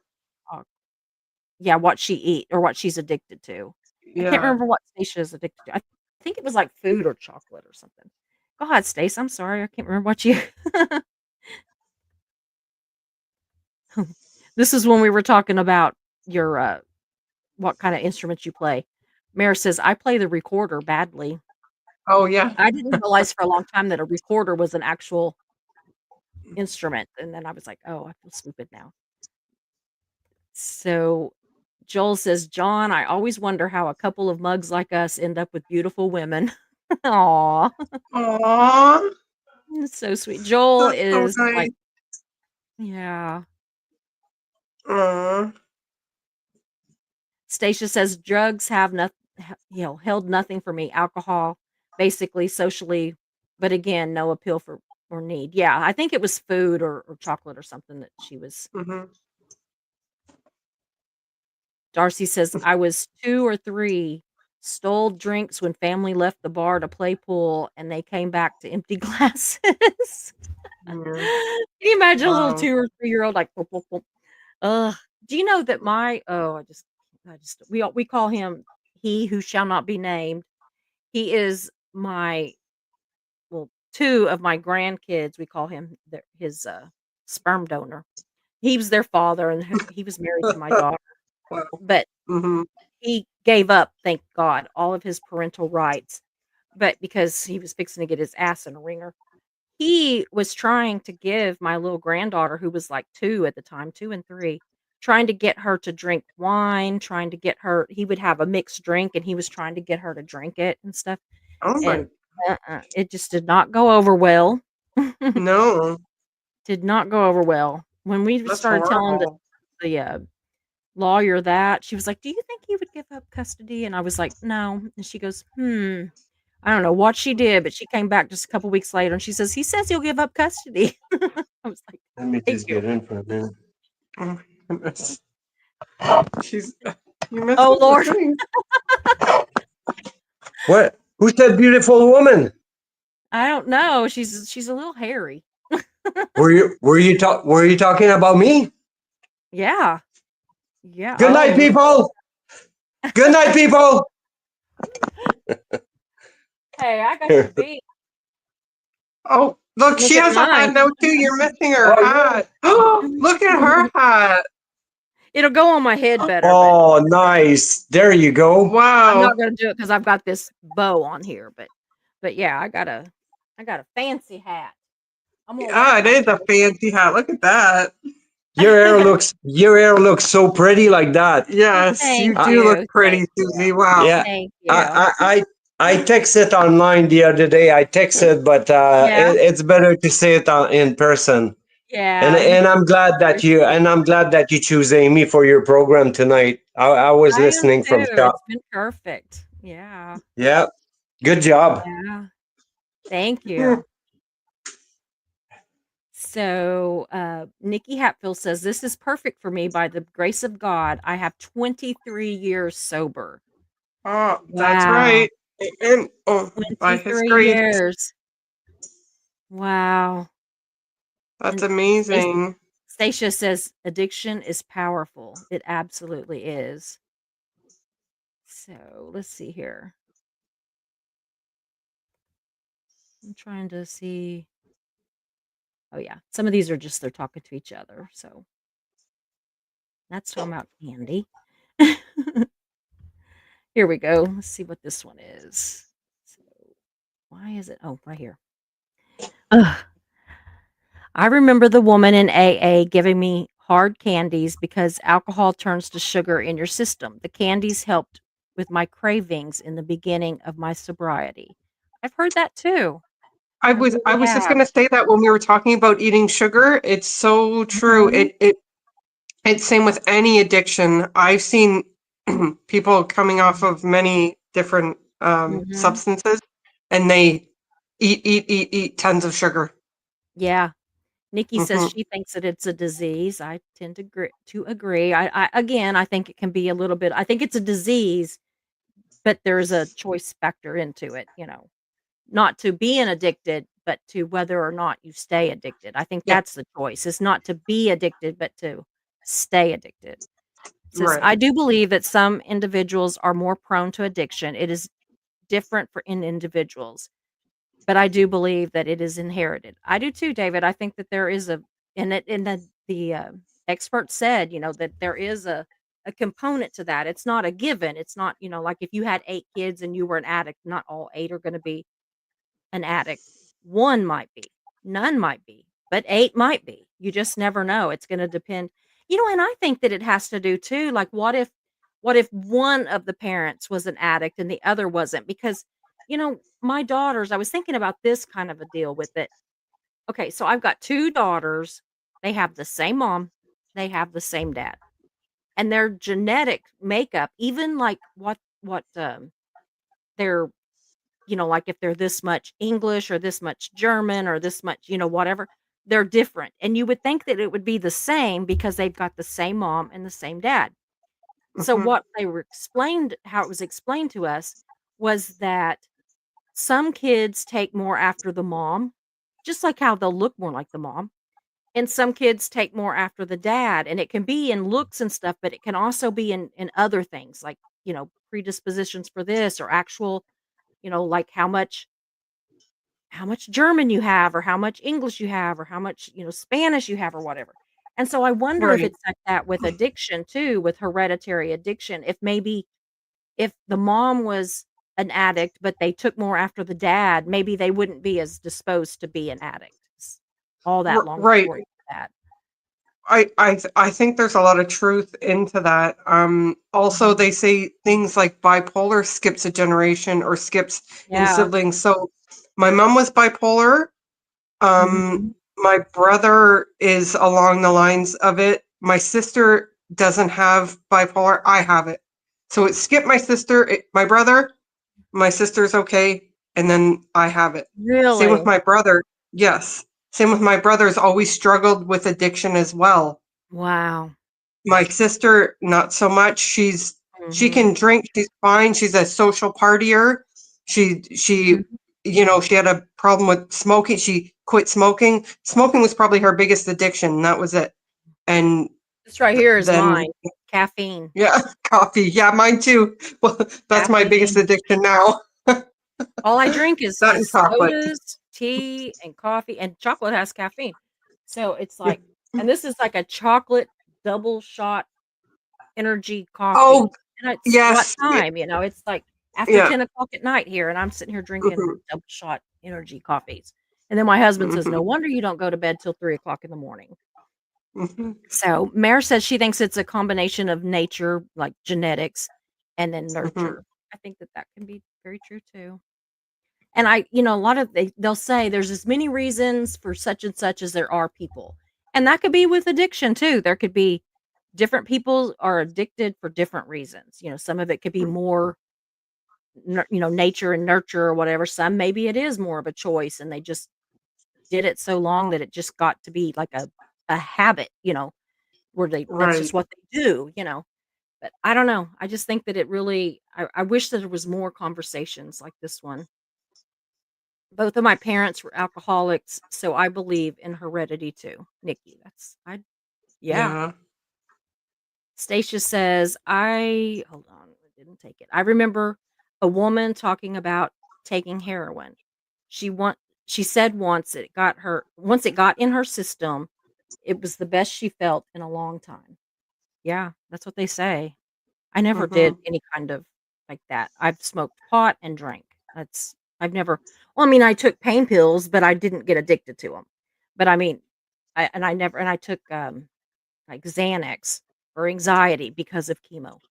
And, but I've never gotten addicted to any of it, but I am addicted to coffee. But it's like that, people don't shame you for things like addictions to coffee, but Yeah. like, it's just I mean, it's not as bad for you, but I think it's just about as hard to get off of it. You know, it Yeah, you get a bad headache. If I don't have a coffee Yeah, for a day, like yeah, it's you like a go through withdrawals. withdrawal, bad headaches. It's nasty. Yeah, and it's just like a food addiction. If you don't eat, then I mean, you gotta eat. So there's like I don't know, it's just addiction is so weird. Mare Mhm. says my dad and his 3 brothers were alcoholics. 3 siblings had addiction problems, several cousins. So she says genetics. I'm believing you. Mhm.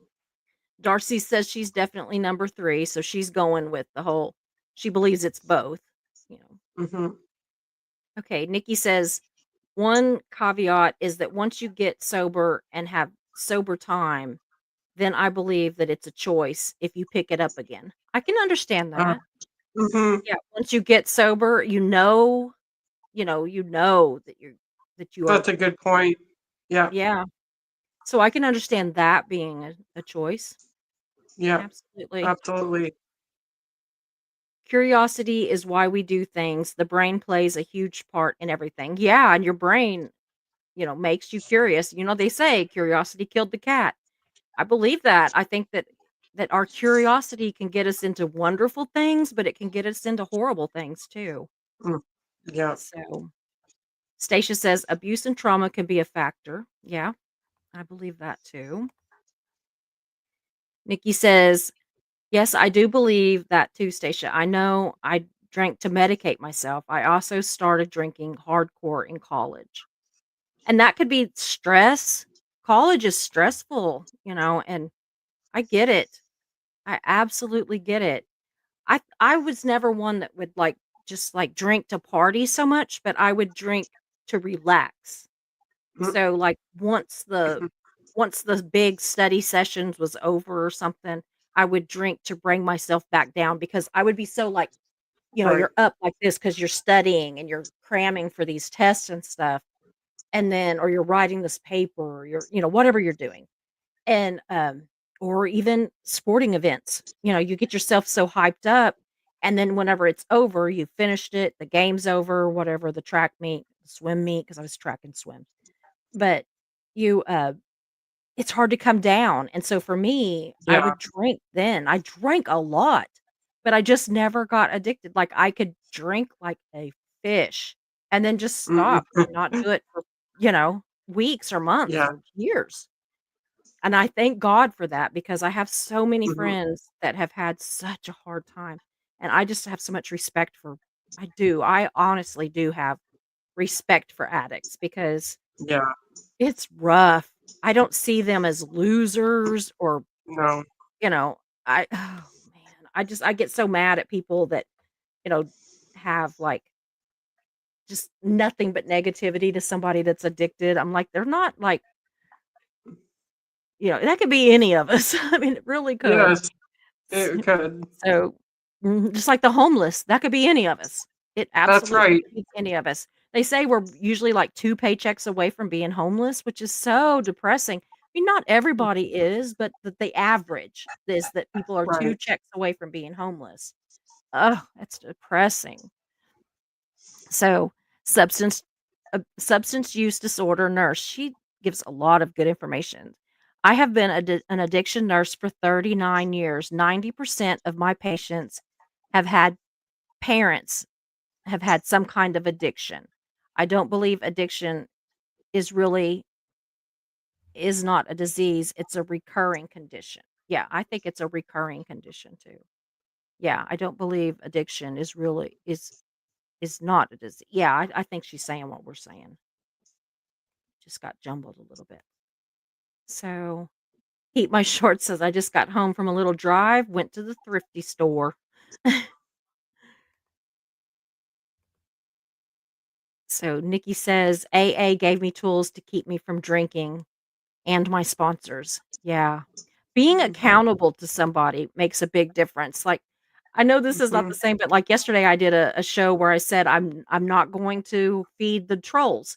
I'm not gonna interact with them. I'm not gonna do it. I'm tired of it. And I did it Mhm. online. I did it on a live because then I want my people to be able to say, "You said you weren't gonna do that. Now stop it." And so Yeah. sometimes being accountable to being with a sponsor, having that person that you are accountable to, but also that you can just go to and say, Dude, I'm having a rough time," and that they can talk you through Right. things, you know? Mhm. It's like, I will go to Mischief and say, "I wanna go tell that troll this blah, blah, blah," I just wanna, like, unload on her. And she'll be Yeah. like, "No, you don't. Just back off." And so she's my sponsor. She's my That's right. troll Yeah. sponsor. Your troll sponsor, yeah. Yeah, She before you text the troll, before you respond to a troll, respond Yeah, to her Mischief, first. yeah. Yeah, I need to get mischief. her a shirt Yeah. that says troll Yeah. sponsor. Yeah. Type it out to Oh, mischief first. yeah. Pete says, "I did get a couple of groceries." Okay. Oh, I saw "I'm going home. See you in a bit, babe." That's your husband. He Yeah. said you were doing a good job. He is so proud of you. He is always, always bragging on you. Oh, he's the Keep My best. Shorts, yeah, I left the thrift store.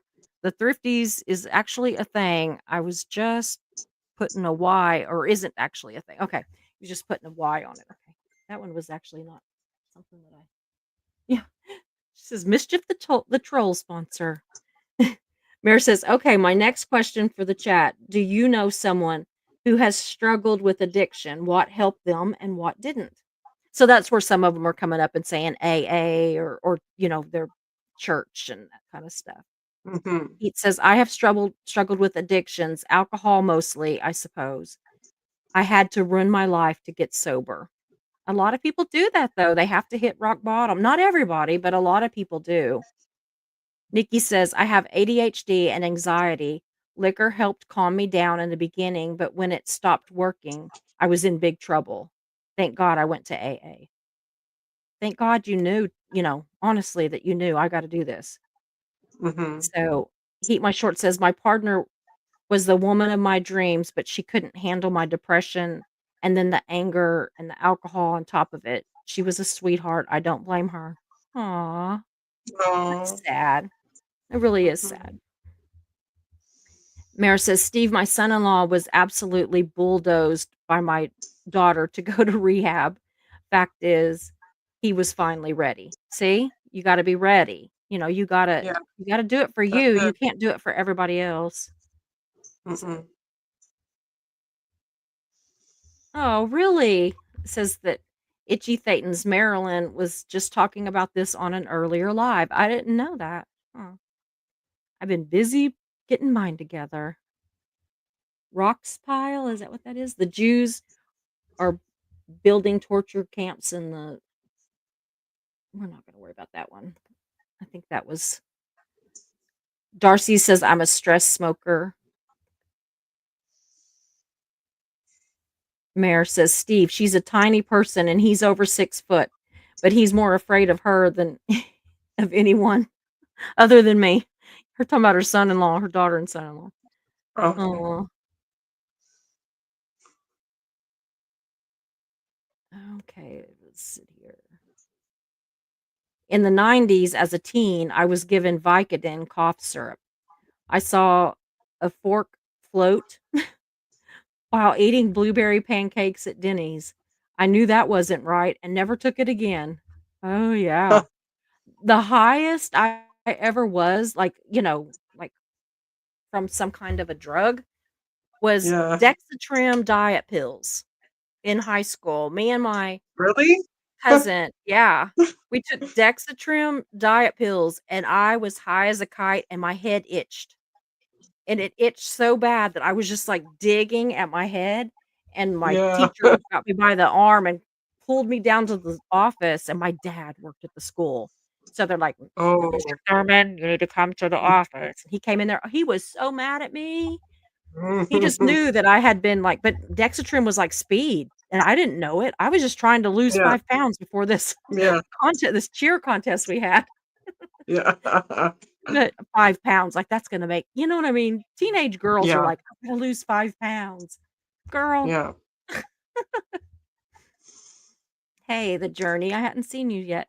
It says, "I think it's a mental disease. The brain hooks onto something in a continuous cycle." Yeah, I Mhm. agree. I think that you're right. Thompson says, "Susie, that makes sense. First it's a choice, then it changes." Yeah, I think so too. Like, you might choose, like, I chose to smoke weed, but if I, chose to smoke it and then got addicted to it, I chose it and then got addicted. My brain then took over. Same with alcohol. It is a miracle I was not an alcoholic because, ooh, when I was a Mhm. teenager, I was liking to party. Susie, the same is true for of East Asians, and there's a genetic link between them. I agree. I agree with that. Yeah, talking about how Oh yeah. you know, the Indians here. Yeah. Mhm. Journey says she remembers the casinos in Reno. We are almost done with these. Zarina Courtney Al Marmont says you're nuts if you think addiction to heroin is a fucking choice. No one would do that to themselves going in.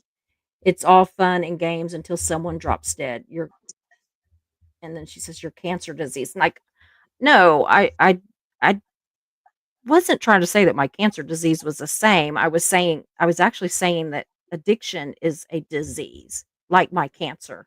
I don't think that Mhm. heroin addiction is a choice at all. I think that maybe they choose to do it, but then the brain something happens in the brain which makes them addicted to it. Yeah. You know what I mean? It's a combined like of the choice, Yeah. the disease, and both. Like it's both. It's a collective of even Yeah. genetics. I think it's a collective of all. Maybe Yeah. that. Yeah. Like you Like might make I a choice understood. I against understood what you something. were saying. Yeah. Yeah. Yeah. So, I mean, I'm not trying to say that my cancer is as bad as addiction. I just, I'd rather have cancer than be addicted, to be perfectly honest, because they can fix it with chemo and stuff. And I hate when I even like cross reference things because I always get somebody in there that's like, she's just trying to say, like it was this other thing I did one time. I can't remember what it was one time, but I made a, kind of a example of this and this, and then I got slaughtered for being silly. You wanted you one anyway. Hey, So Susie, says can I say since something? Can I say sure, something quick? Because sure. I'm still a lot in touch. I still go to a meeting, I right? said that a few Mhm, times. Yeah. mhm. And there's two things I want to mention that might light up might help some people. The Big Book of Alcoholics Anonymous says that uh, an alcoholic like me, like Mhm. me. Uh, First, an a, an addiction, a person addicted Mhm. is the person sick mentally, physically, and Mhm. spiritually. Mhm. We are three in one. Like Uh-huh. my person is three. Mhm. I'm physical, mental, and spiritual. When I'm addicted to a substance, is because the three of them are sick. Mhm. My physical has a phenomena of craving, that crave the substance because there's something wrong with my mental, and I Mhm. don't choose to heal spiritually. Yeah. So you had cancer, so you were sick physically. Mhm. Therefore, it's not an Yeah, addiction. so it's not an addiction. Yeah, Okay. exactly. You can define an addiction when someone says, okay, I need foods and a lot of food. Why do you Mhm. need that much food? Yeah. Well, there's something wrong mentally. Why is there? Why do you choose food? Mhm. Because you got something mentally? You should choose spirituality because you are Yeah. spiritually Yeah. sick too. So you can Yeah. define an addiction over, are you addicted to something? Why? And if yes or no, because you have the tree. So if you go Mhm. get a glass of wine because you're stressed, okay, Mhm. Susie, you're not an alcoholic. Okay, I'm going to Yeah. tell you something, okay? Yeah. If you're stressed and you go get a glass of wine and then you Mhm. go to bed, that's you. If Yeah. I'm stressed and I would have a glass of wine, Mhm. because my physic is different than Absolutely. you guys, it provokes a phenomena of craving inside me. Mhm. So even if the stress is gone and the Mhm. mental stress is Absolutely. gone, now the body's gonna want it. Yeah. That's what differentiates someone that's addicted to someone that isn't. Yeah. Oh, I Someone agree that is 100%. Yeah, I did talk about now the only, so that being said, I want to say what the big book says about that, because someone mentioned it and I heard it from my room. Because sometimes you guys are saying, okay, but well, it's a choice. Uh, okay, well, the first time it's an addiction, then you stop the addiction. Then if you pick again, it's a choice. No, it isn't. Yeah. No, it isn't. And Yeah. I'm going to tell Addiction's you why. always there. I'm going to tell you why. Because the big book says that without the help of an higher power, the Mhm. alcoholic at certain time has no effective mental defense against the first drink. Mhm. So whether it's nice outside or Mhm. whether it's rain outside, for some reason yet obscure, I quote the big book of AA. I'm quoting it word for Yeah. word right now. For I some agree with you. reason, for some reason yet obscure, the alcoholic have lost the choice, Mhm. has lost the I power agree. and the choice to pick up or not the first drink. He doesn't know why he ends up at the bar. He just ends up there. What we have to protect us from that and how we do recover and did recover is with the help of a higher power, Mhm. something stronger than that obsession of the mind. So every Yeah. morning, Amy does her thing and I do mine, but I cannot start my day without asking God to help me stay sober for 24 hours. And then at the end of the day, I thank Him. And then the day after, for the last 21 and a half years, is God, can you Mhm. please help me to stay sober today? Yeah. I need the grace is in the day, and the grace is what's powerful enough to get rid of the obsession that I need to drink for any reason whatsoever. Yeah. That Yeah. way, when I don't have the first drink inside me, since my body doesn't react like yours, then I won't have the second one. Yeah. So it's the first drink that would get me drunk, Yeah. not the 10th one. It's the Yeah. first one, right? Wow. Okay, I Mhm. gotta go in the shower. I'm dirty and I'm smoking a You'll have cigar. to explain to him what I was saying about the cancer, that deal, because it's not like I was saying cancer is the same as addiction. I was just saying that. Oh no, no, but it was we use it often as we use this one and the peanut one often in Mhm. A Mhm.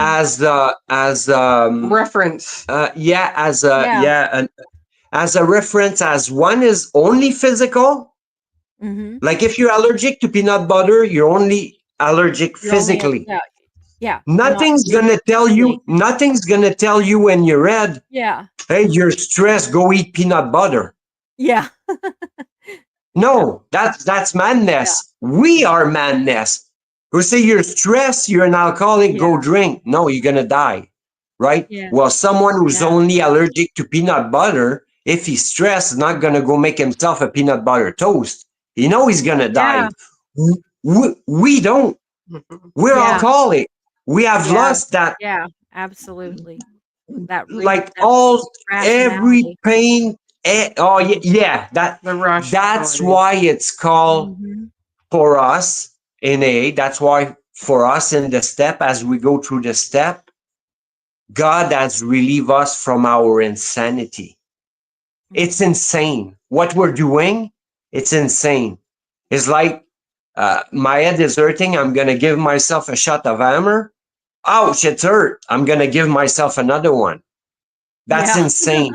We have to Yeah. ask God to help us stopping that chain Mhm. of insanity, Oh, yeah. right?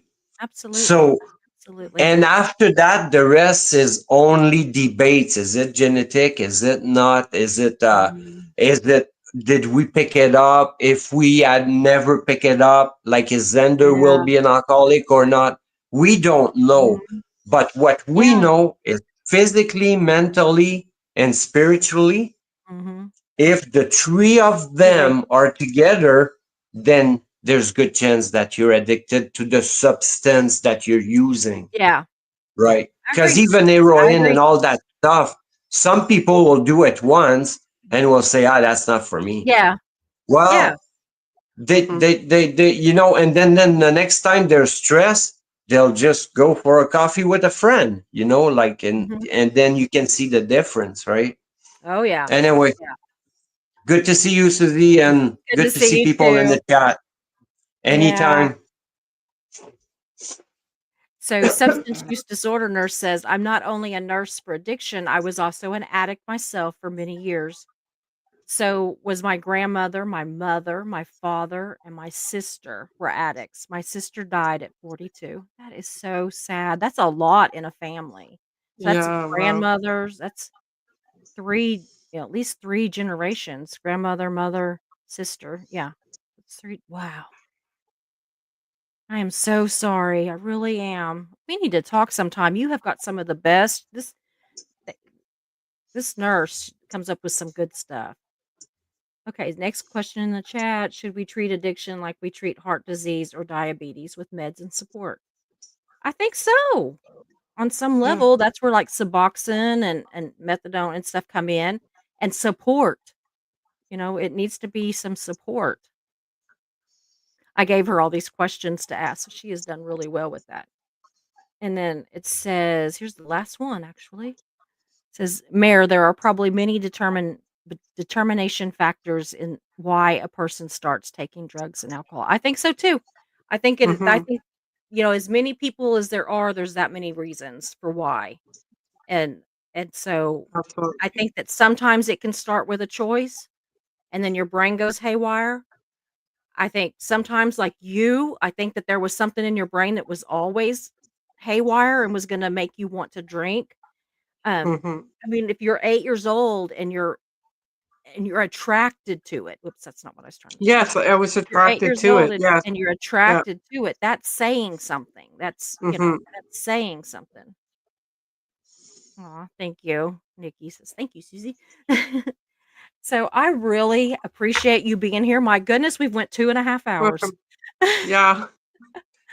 That So I appreciate you so much, and I hope that you'll come back again. We need to do a bunch of shows together. Everybody I loves you, will. and I Yeah. just love Yeah. you. Do you know what? I'm in for it. And like I said, I've lived a colorful life and I got lots to say. Yeah.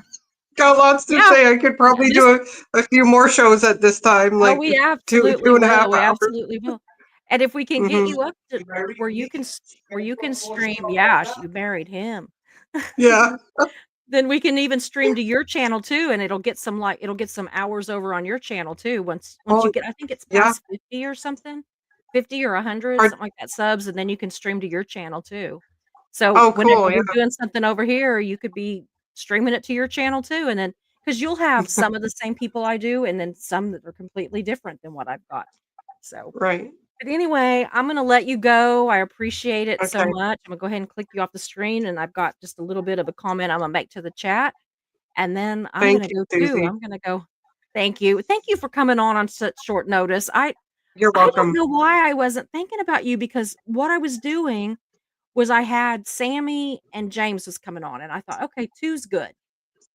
Hmm. And then I thought, oh man, I should have gotten a woman. I don't know. I don't know who to get. I just had Kelly on, blah blah blah, and then I went, Amy, and so I Hmm. just immediately that's when I was like, "Hey, Amy, do you wanna come on Well, tonight?" and I am like during the weeks, I am busy, but Monday night Yeah. it got you got me on a good day today. Yeah. Well, good. I will try to Hmm. give you more notice than just a few hours next time, Yeah. but thank you so much for being here. It means the world to me. You're welcome. It allowed for Yeah. James to go over and help Sammy, so that means the Yeah. world to me. So thank you, and I will see you soon. I'll You're talk welcome. to you probably tomorrow or Okay. something. We'll figure out the next show. Absolutely. Yeah. Okay, Take care. bye-bye. Bye You bye. too. So, guys, wow, you guys really showed up for this one tonight, and I mean that. I truly do. Um, and this wasn't about winning, a debate on whether it is, a disease or a choice, or if it's both, or if it's hereditary. It wasn't about, who was right or who was wrong. I think it can be all of it. And I think that that's where a lot of uh, the brains, the ones that know, I think that they are really they're really starting to kinda lean towards that, and I really do believe it. I think that AA's got something that works great for a lot of people. I know it doesn't work for everybody, and a lot of people don't like the spiritual end of it, and that's completely fine too. But if you are suffering, please just find something. Find some kind of group, some kind of something that helps. And again, I did put several different organizations in my post, in my community post. You can go there and look. There's a lot of stuff on there that you can look at. But we just need to remember that addiction doesn't care who you are. Doesn't care if you're a man, doesn't care if you're a woman, it doesn't care if you're rich or poor or what church you go to or don't go to. It doesn't care what your political affiliation is. It doesn't care. It really doesn't. And it is complicated. It is freaking complicated. And, yeah, I believe that it can start with a choice, like especially if you just like made a choice to do something one day. And then the brain takes over. And I really do believe that. And so I think you've got to treat both. You've got to treat medically and emotionally and all that in order to truly get sober.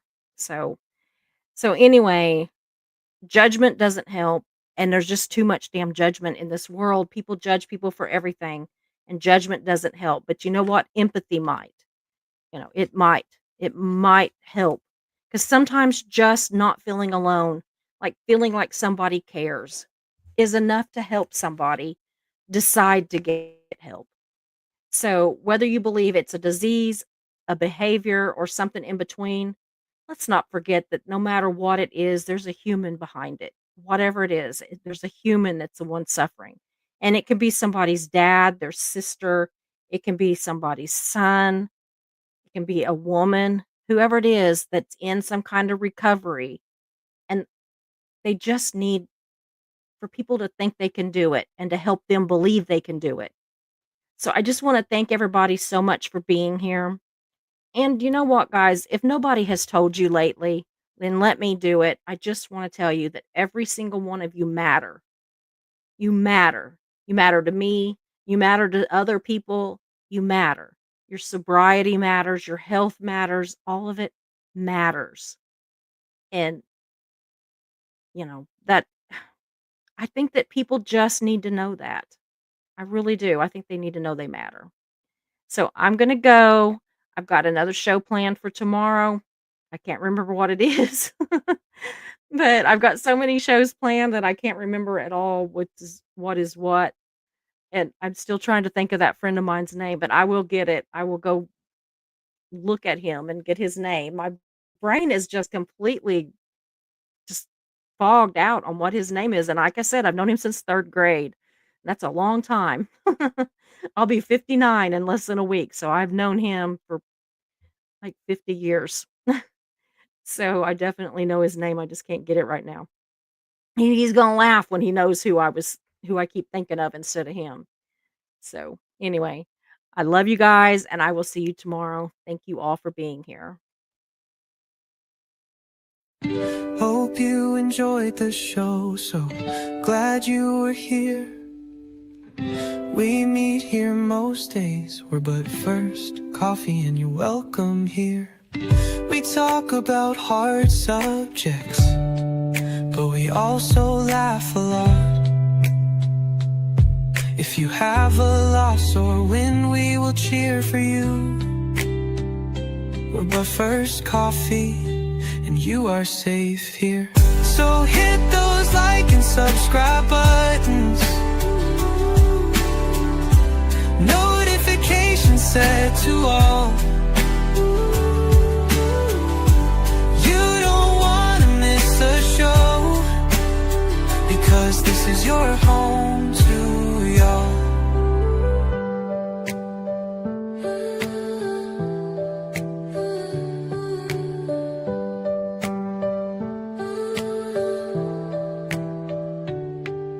So hit those like and subscribe buttons, notifications set to all.